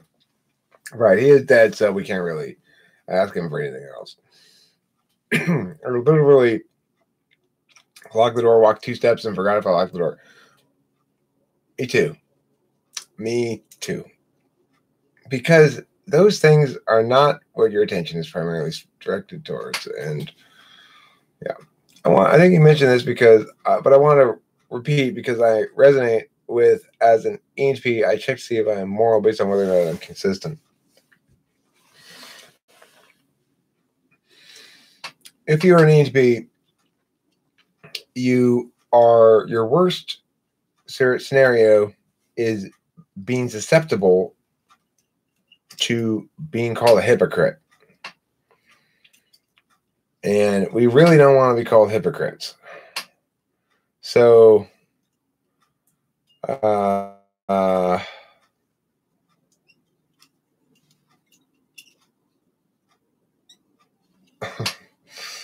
get distracted by Matthew's thing. So, the deal is you don't want to be a hypocrite. That has a lot to do with consistency, yes, but it also has to do with defensibility. So if you believe a given thing you said or did or considering saying or doing, you're trying to see whether you should really do it or not, and you're thinking about it, you'll think, okay, will this make me hypocritical? In other words, have I busted people's chops about this shit before, and therefore I can't do it myself? Or number two, is it defensible? How is it that I'm going to argue successfully if I get called out on it? Leland asked, did you watch Rick and Morty? You were just like Rick the ENTP. The thing is, I hadn't watched it. People on the channel kept telling me to watch it, and then I did watch a couple seasons of it, and I was struck as well by the justification in making the connection. I don't like being compared to anybody or at all, frankly. I think a lot of people don't, but I don't know. I don't. But I couldn't really reject the comparison. The thing is, of course, what's most Rick-like about me is this sort of way of talking a bit, and the sort of the FI polariness, I unlike Rick, I am not some sort of genius engineer, and that's where the ENTP thing is always a lie. Yes, we're quick-witted like that and everything, but we're not actually going to make some invention that's of any value particularly, probably, because that's a different kind of shit, it's a different kind of logic. That's okay, 100-mile these keep skipping words, as long as I can understand it. Right, well, those archetypes dressed in different aesthetics in order to their culture seem to span across all forms of mythology and masses of the people. Well, they do. You can call me Mike, provided that somebody is doing the interpretive work. Like, if you want to buy that person's interpretive work, that this is the equivalent of the hero character, blah, blah, blah.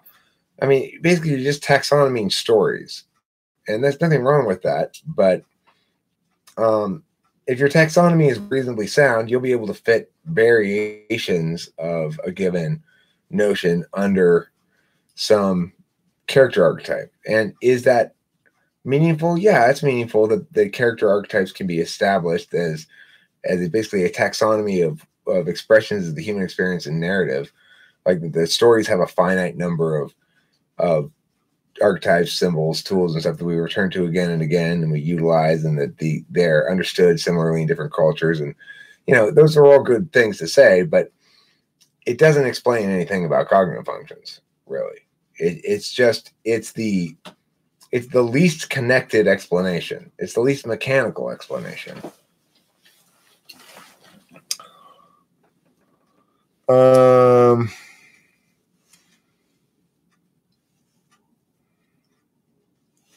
Minus the genius, right? Minus the genius. It's the rhetorical stuff plus the drugs. I don't drink alcohol, but if I did, I'd be drunk like Rick for sure. That's why I don't drink alcohol.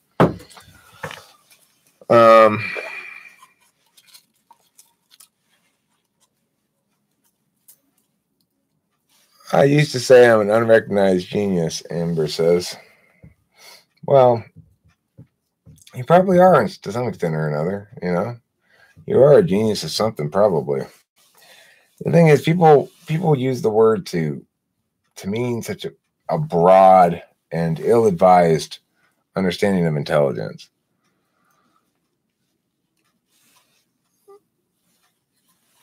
I mean, yeah, ENTP humor.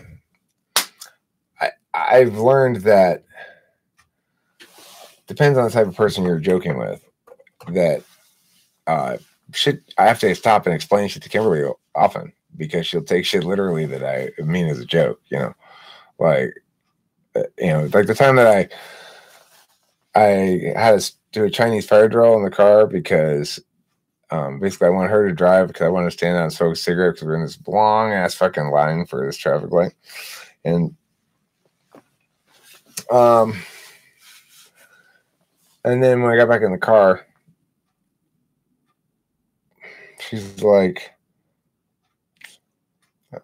and she was like, man, whatever. I said, yeah, that Chinese fire drill. Isn't it weird how Chinese people do fire drills like that? They just get out of cars and run around them in a circle. And she's like, do Chinese people really have fire drills like that? I'm like, no, obviously. How would that help them prepare for a fire?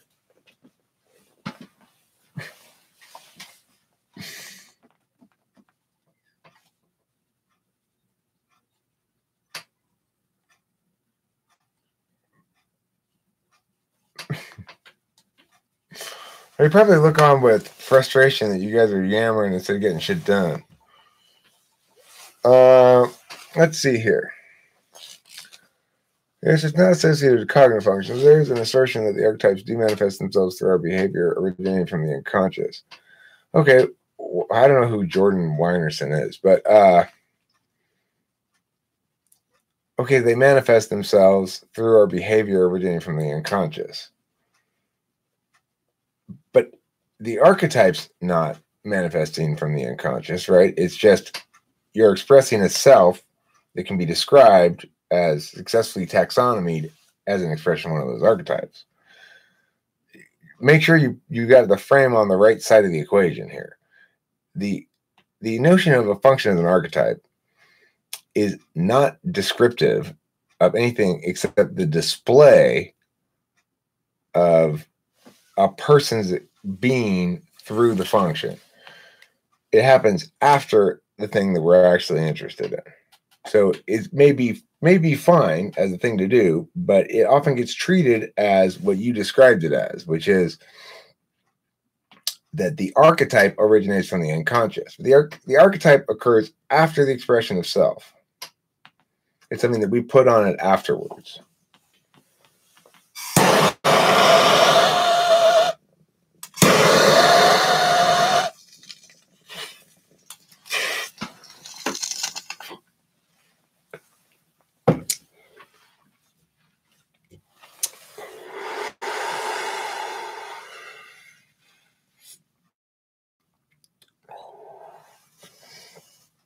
Yeah.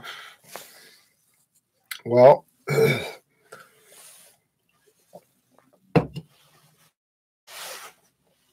remember too, though, the value of their approach, which is likely, let's do the SE legwork to get this thing to actually be good and sound good. Because it doesn't matter how genius your song is, if you, like most of the NTPs, before a certain age anyway, are stuck in an NI ignoring world where you ultimately think that the idea is good enough. It doesn't really matter if it's sloppy, or you're ignoring the fact that it is sloppy because you're like, that's not sloppy. That's pretty clean, because you're not really attending to the NI of the matter. Then it's only going to hinder you. If you let the other people in the band do what they do too, the SE person may be following through on, hey, I thought you said it's supposed to go like this. Let's work it like that, and let's get it actually polished like that, where you may want to change it again, right? So respect the complementary attentional manners to the extent that you can. It'll be your own benefit.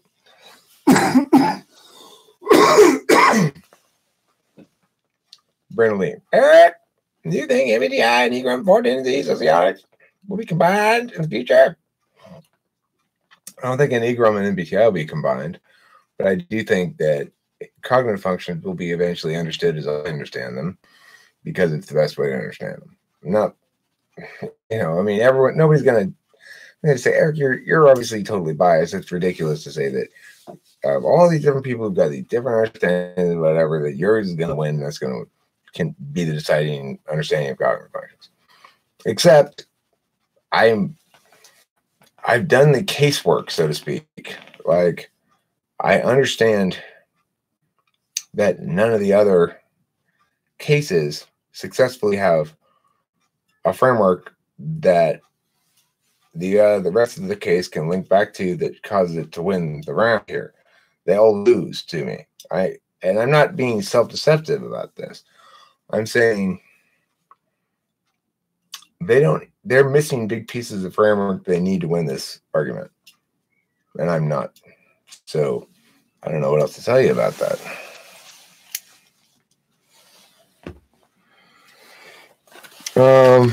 And so it's belonging to the collective unconscious after we taxonomically label its expression. I was under the notion the expression is arising directly from the conscious. Well, I think that's where Jung's wrong, That's a very NI notion. That because to him, he intuitively sees the universality of it. It feels anything other than the universality of it is counterintuitive to him, right?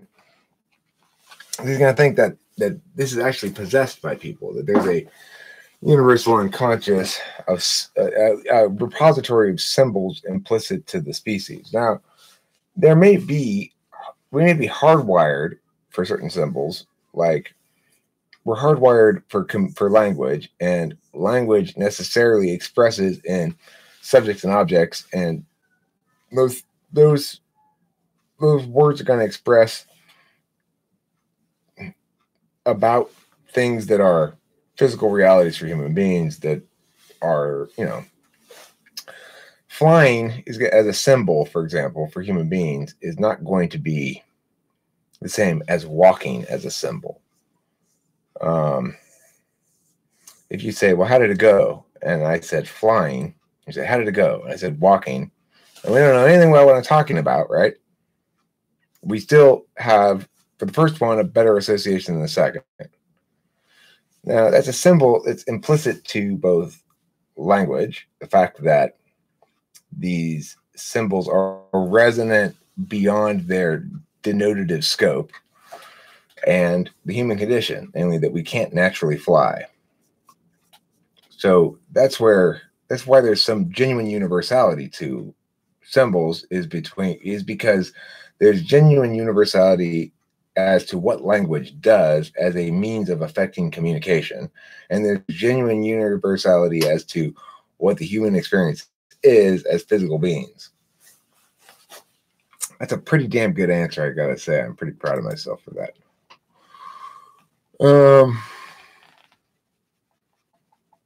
True, but we do already that I work endlessly on the mixings of my songs. This presentation's good is the idea. Yeah. Well, but then you maybe already know that.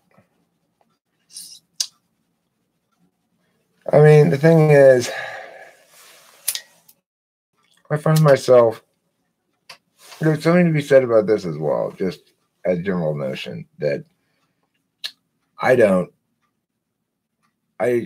have a limited understanding of what it means to actually ignore NI. I've got a pretty good understanding of what it means when NI is doing work for me. And music's a great way to meet and shake the hands of NI. It's a great way.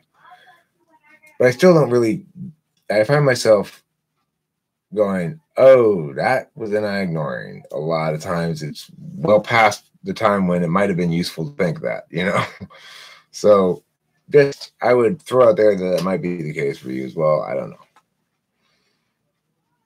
How long have you known your type? 5 minutes. Yeah, she's an ENTP. I'm going to put up a video later after I do all the editing and stuff. But I know she was. I was ignoring before I formally typed her today by just saying, okay, well, I have this one thing that's occurred, one or two things that have occurred that would normally make me go, well, you're not an ENTP. But everything else really is saying ENTP. I've talked to her quite a bit, and I've noted TI in plenty of casual conversations between us, occasions of her correcting or adjusting back to make sure that things are consistent and stuff like that. But when I formally had tested her before, the answer I got and the way I got it was strongly indicative of not second slot TI, but also strongly misleadingly so, because she never gave a real explanation for why she gave the answer that she did. She gave a bit of an explanation, but when she explained it to me today, it's actually a more TI answer than the answer that was the actual answer, which is to say, by reading it the way she read it, she had a definitive answer of 0, which would have worked fine because there wouldn't have been any half bananas. But regardless, I don't want to go into the details of it. The point is, when I heard her explain the reasoning behind it, she was clearly explaining conditional reasoning. When I asked her a conditional logic problem, after I said, okay, this is what we're doing, I want to clarify what it is we're doing, which is not something I normally have to say what we're doing to TI users because they normally default to it. And I was like, okay, this is called modus ponens. If P then Q, and you're given P, therefore Q. You got it. So that means, like, if I've got an apple, if you give me an apple, I'll give you $1. You give me an apple, therefore, what can we include? I'm going to give you $1. Okay. We walk through that kind of shit, and then I give her a more lengthy conditional logic problem using if-thens and using modus ponens, modus tollens, and disjunctive syllogism, although I didn't tell her what I was using or anything, but that's what I was using. And she got it instantly. It was obvious that it was extremely comfortable for her to follow along. She didn't write anything down. She wasn't doing any real processing. She was just calculating on the fly, as would a tool function deliberator with TI. So she's definitely an ENTP. And that's very relieving because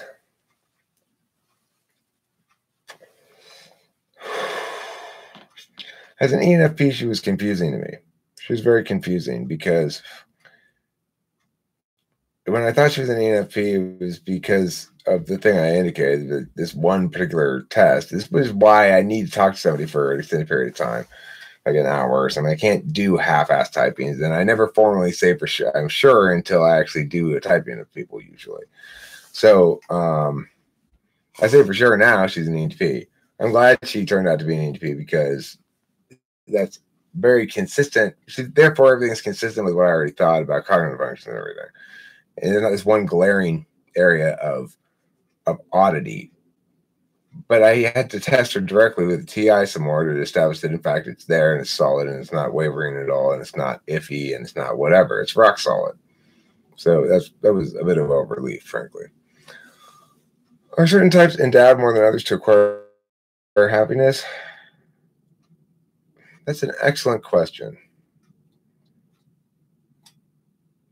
Probably are more conducive to happiness in the contemporary time now than some other types. That's probably the case. So I would say ESFP's got a tough time of it right now in general. I mean, there's plenty of successful ESFPs, but it's very easy to lose your way as an ESFP. I think ENTPs, very easy to lose your way as an ENTP. And, hard to acquire happiness probably because we're polar FI and that happiness seems to imply some emotional yippee. Happiness is defined as emotional yippee. How it works for me is I keep adding any ideas till I get to the point where there's enough to a song where I can imagine it's fully realized in I version and then try to actualize it accordingly. I do basically the same thing on my own media. That's interesting. I appreciate you putting it that way. I do basically the same thing, except I would say I realize the sections one at a time. It's a matter of me realizing the third section usually that'll make it all then fall into place. Oh, okay, it's supposed to go like, yeah. Oh, and then I have to change something, that was previously not quite right. Now that I got that last piece, that's how it usually goes for me. It's the last piece that makes it come together, and then I got to go back and fix things that were already done to make it fit the now new whole that's been revealed by the third piece. The first two pieces were approximations I didn't quite get right,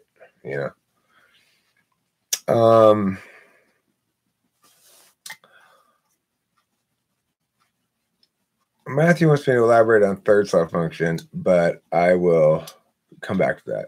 Eric, I don't like an enneagram. No, I do. I just don't think it will be integrated with cognitive functions. I think they work concurrently with each other. They don't conflict. There's no reason not to have both, and there's no reason to try to combine them. They cover different areas of life. Combine them in the sense that you say I'm an ENTP 784 or 748, maybe. I don't know. I don't see any other way or reason really to combine them. Don't you think Enneagram and MBTI can come together to formulate a more individualized system, though? For example, a core 7 ENTP will be significantly different from core 8 ENTP as I do think that. I think that is true. You could do that.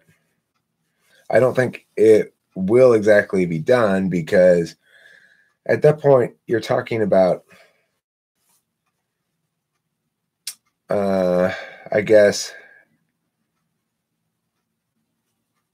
But first of all, I'm not convinced that Enneagram stays static for your whole life. I'm not at all convinced of that. And additionally, I think that it plays more or less of a role in your life. So that Enneagram is really a way of analyzing dysfunction. That if you're expressing any of your Enneagram types, you're expressing some sort of excess or dysfunction.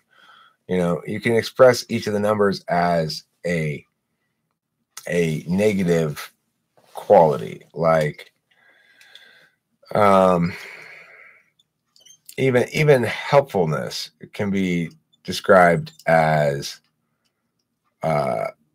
externalizing the self in some way that's not healthy, right? Trying to gain favor by putting others ahead of yourself is not a healthy way to be an individual, ultimately. Number 4, being an individualist or a rebel or something. What do you got to prove? It's obviously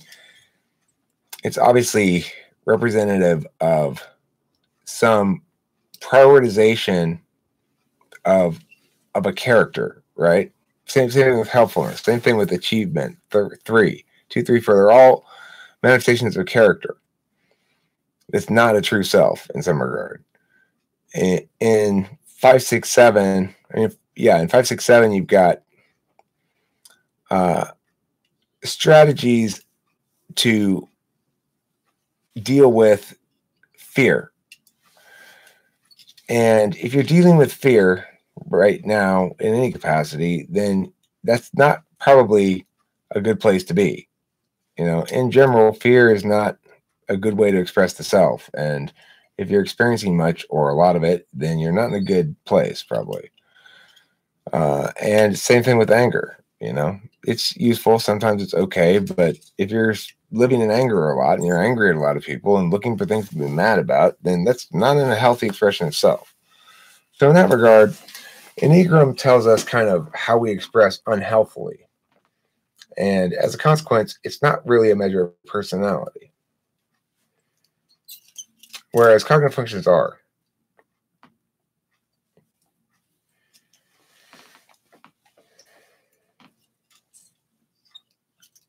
Sengen offers, I would say that MBTI explains the or cognitive functions explain the how of behavior, while Enneagram explains the why, and why is a lot more fluid and evolving than how. Excellent way of putting it, Senjin. Excellent thoughts there. I like that. Brenda Lee says, you're right, you don't remain in one type throughout your whole life. This system talks about integration too and disintegration, so you kind of flow through 3 types given your health levels. Yeah, so I think it doesn't really work as a singular combined personality thing. 100 Mile Media, if you asked each MBTI type, are you happy, how would each one answer? I wonder how, I mean, I would love to gather that data and find out the answer to that. I'd love to have a pool of people that I am, say, okay, you are verified by me as of this. Pool of people that I've typed that I could start like polling, but I have to have a large number of them first, and I suspect that the answer to that question probably has more to do with particulars than universals like type. Sinjin says, also suspect there's more actual correlation between type and head gut art order than type and Enneagram number. Now, there's an interesting notion. That's a very interesting notion. There is more correlation between type and head gut heart order and type. Oh, okay, I see. Right. Yeah, so that makes sense.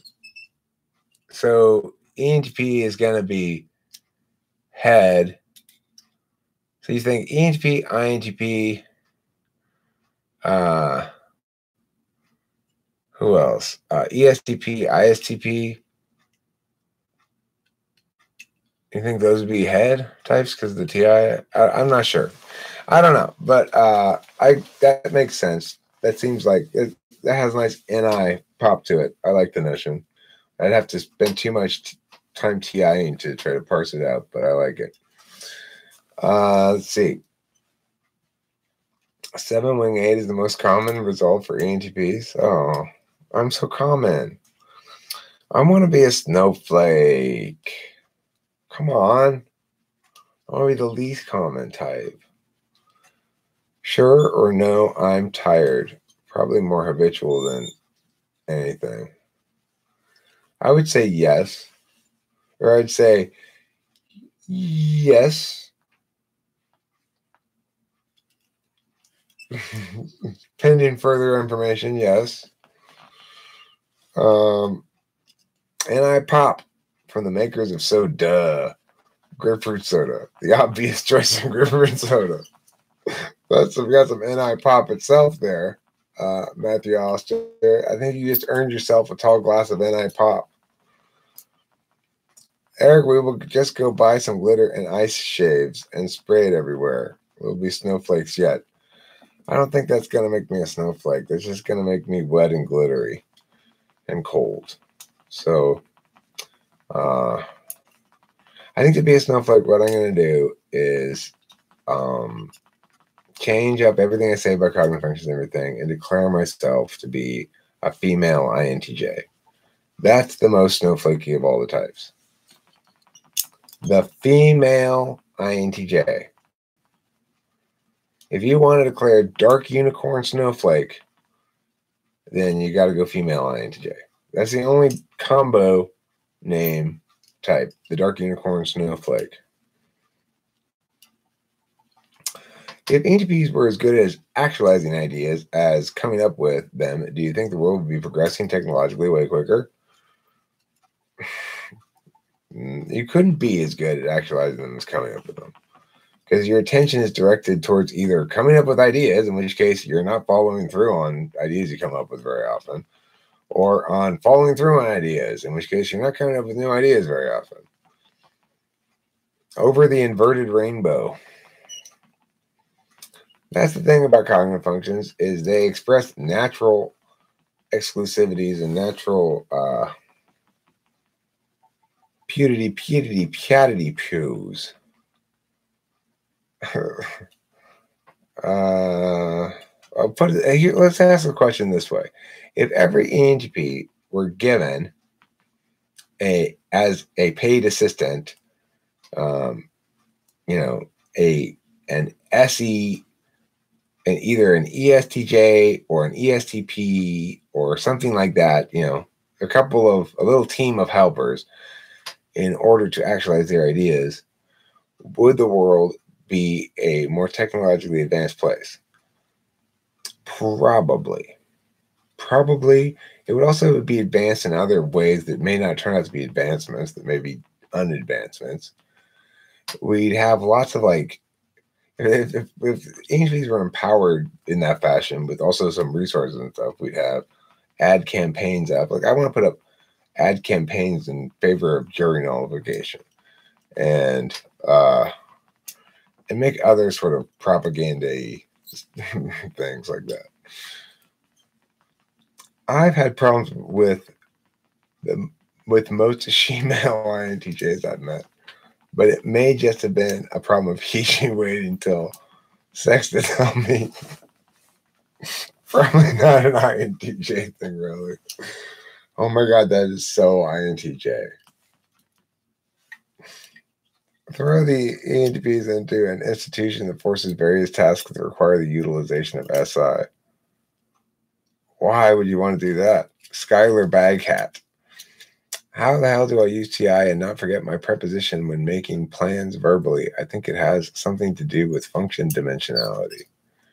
And not forget your preposition? I mean, like in, of, with, through, between? Or do you mean proposition?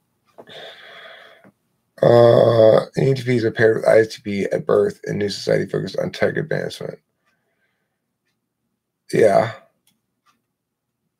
That's a good choice, ISTP, but you got to get, ISTP is a good choice for sure. But you got to get some other people in the mix too. You got to get a whole team to help because the ENTPs have lots of shortcomings. Don't you think the goal desire to be happy always is obviously unrealistic given we need to experience the other necessary emotions, anger, fear, sadness, grief when they're inevitable? No, because I don't think experiencing those emotions is necessarily inconsistent with happiness. I see happiness as being an overall state of well-being that includes rich engagement as well as, calmness and nice things like that. It includes feeling the depth of what life has to offer in the human experience. And to be happy it probably helps to experience some of those inevitable losses that one's going to experience in life at the right time. The slabs have a lot to do with that. But I don't think, for example, when my mother passes away, that it's would change my answer. Am I happy or not? If asked, you mean at this moment, am I happy as I am crying or grieving or something? No, maybe I'm not giddy at that moment, but it wouldn't change the fact that I consider myself a happy person. And I would consider that to be a happy or successful life conclusion. Like my parents are still together and she's well taken care of and she's had a very full life and all that kind of shit that people say, right? So in that regard, Edemia. Is the N needed for making poetry? I think, I mean, I would not ever say that a censor can't write good poetry. Kimberly is an excellent communicator. She's very effective in how she phrases things. She's got good writing voice. She's great with language. My mom, ISFJ, great with language. Wrote a great short story that I read not that long ago on the internet. So don't underestimate the ability of censors to communicate well. I wouldn't expect the ISFJ ultimately, for example, to prioritize poetry over some other kind of creative writing medium. But I also wouldn't say there's any reason to think poetry is inherently a better medium or more fancy or something. To the extent that an ISFJ might end up writing poetry, they might end up writing like kids' poetry or something, which I do as well as an ENTP. So Uh, how each type would approach the answering the question? Are you happy? I don't know. I have to think about it. It's a long question to answer. I hate the way feelings make me feel. You prefer a dry environment. Moisture, it messes with your electronics. I understand that. That's an okay experience. I think SI can be quite poetic function too. Yeah, I mean, really, it's poetic about the past. It's poetic. Like my mom's short story about her childhood experience with the scorpions. Very well written story. Very poetic, very resonant, very effective, and very SI. It gets its NI through its SI authenticity, which NI can respect and recognize. I bet you an ENTJ wouldn't feel an equivalent respect or recognition for SI that an NI Dom would, because for them it's their polar. Okay. Joe Shabadi says, I'd like a mia de mia. Sure. Mia de mia. Mia de mia. Okay, sure. That's a good point. You should have a mia de mia shirt. Why do you say the ESFP would be more prone to unhappiness? Well, because, I mean, their function stack isn't really conducive to any kind of life that is sustainable or respectable, quote unquote, in contemporary age, unless they really are on point.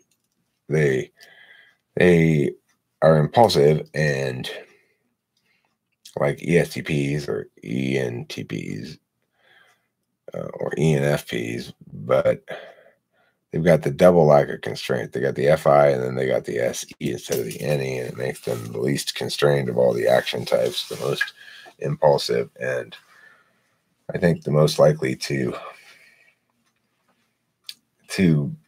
be nuts one way or the other, you know?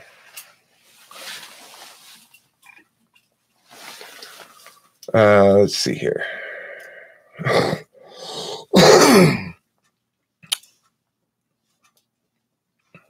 I love how SI remembers everything. I have a horrible memory of the past, so it helps me so much having someone who remembers for me.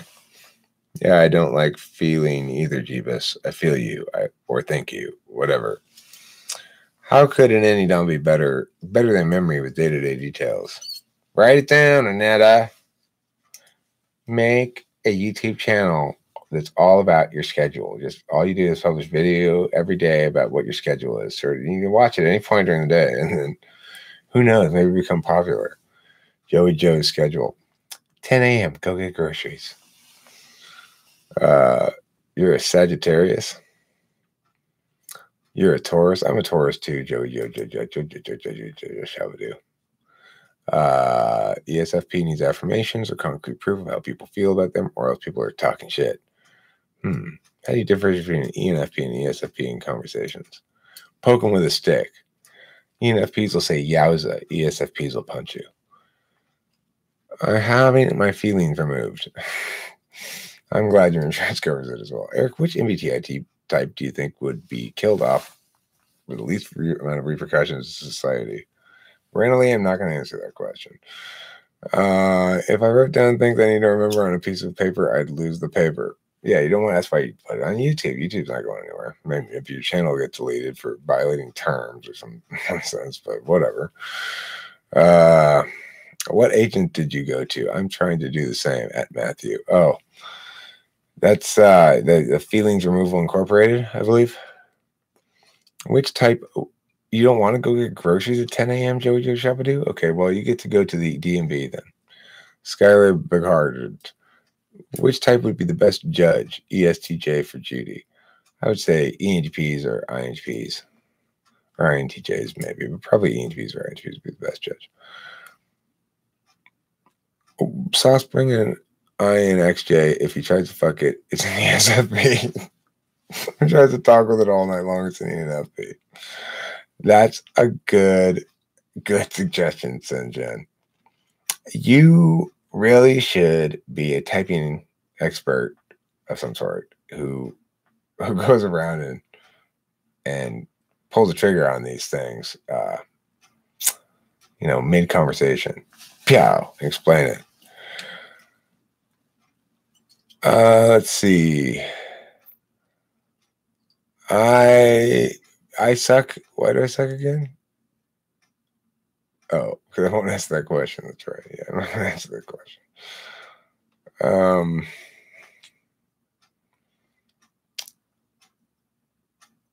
Yeah, it's a tough one to answer.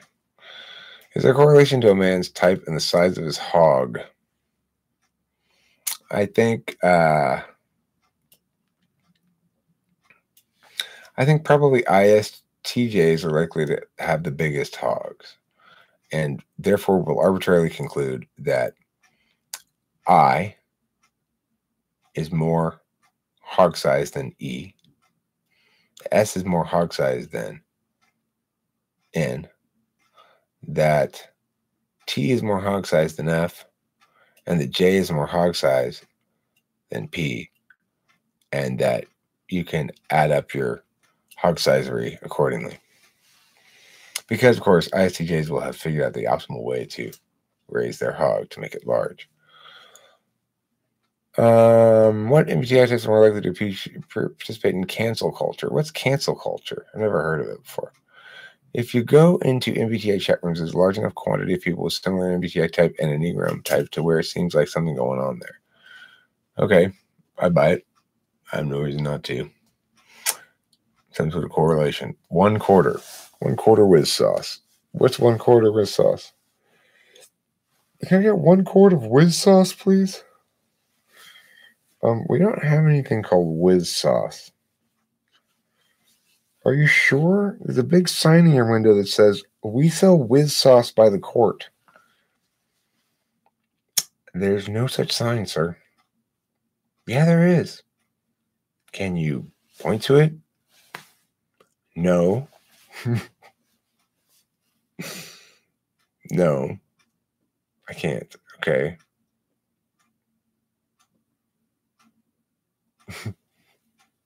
He had to reschedule because when you went to get your feelings removed, the doctor told you can't bring that hog in here. Oh.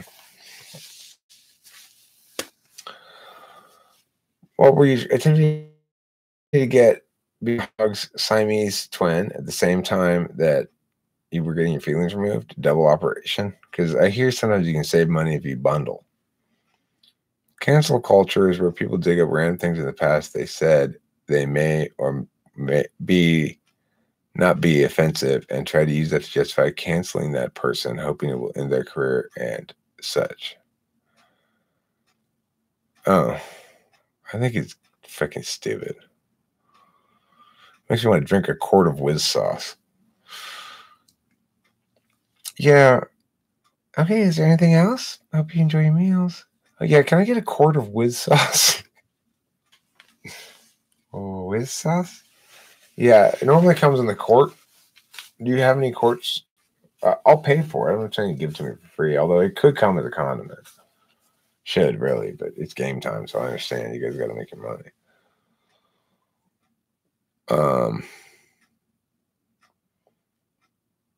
Brenda Lee says 469 INFP, 6-1 ISTJ, 5-1 INTJ, ESTJ 6381, ISFJ 629,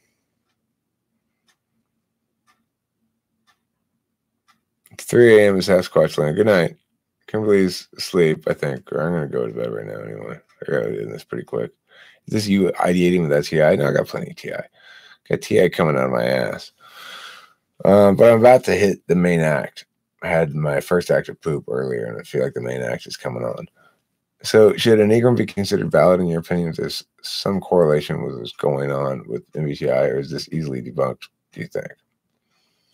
I think the correlation is not, it's just that. It's just a correlation that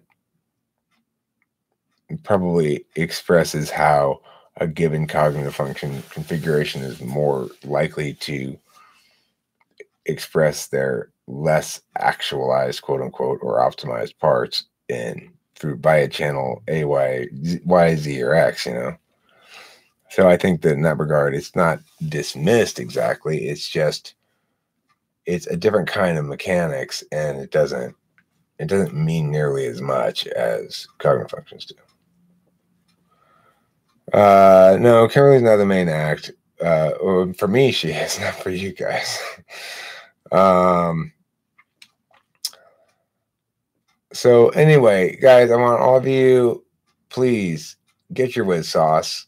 I'm worried about people running out of whiz sauce, or being without whiz sauce, if there's a tornado or an earthquake, or just, a lot of traffic. Don't let yourself be caught without whiz sauce when the time comes when you need whiz sauce. Okay. What time are these streams normally, man? That's a hard one to say. They're whenever the urge to live stream compels me to live stream, and I feel like I got the energy for it and stuff, So I'm about to go on sleepy week, though. I should have warned everybody, I guess. I'm gonna end this live stream here in about five minutes or less, but we'll give a couple programming announcements for those of you who haven't heard. May 2nd, Thursday, May 2nd, I'm going to do an interview on Benjamin's channel with DSP and me and Benjamin. So that's a little programming announcement. And starting tomorrow, I'm beginning a sleepy week. I'll probably be largely out of the mix here for much of the upcoming week or so. I know it's been a slow time on the channel in general, but I expect a little bit more slowness. And then I firmly intend, and I expect I will, hit this shit hard once I get my new bottled Addy around 23rd, 24th of this month. So, give it a week, give it 10 days, maybe. Probably a week, Okay, so thank you all for being here. Don't forget to eat plenty of cheese. Big thanks again, of course, to Amber. And, of course, to, I want to make sure I get his name right. So I'm going to go back up here and look.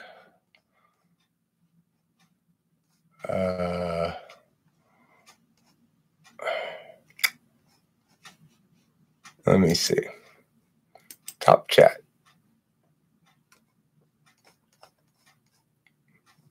Let me see if top chat shows. No, it doesn't show either. Okay, well, anyway,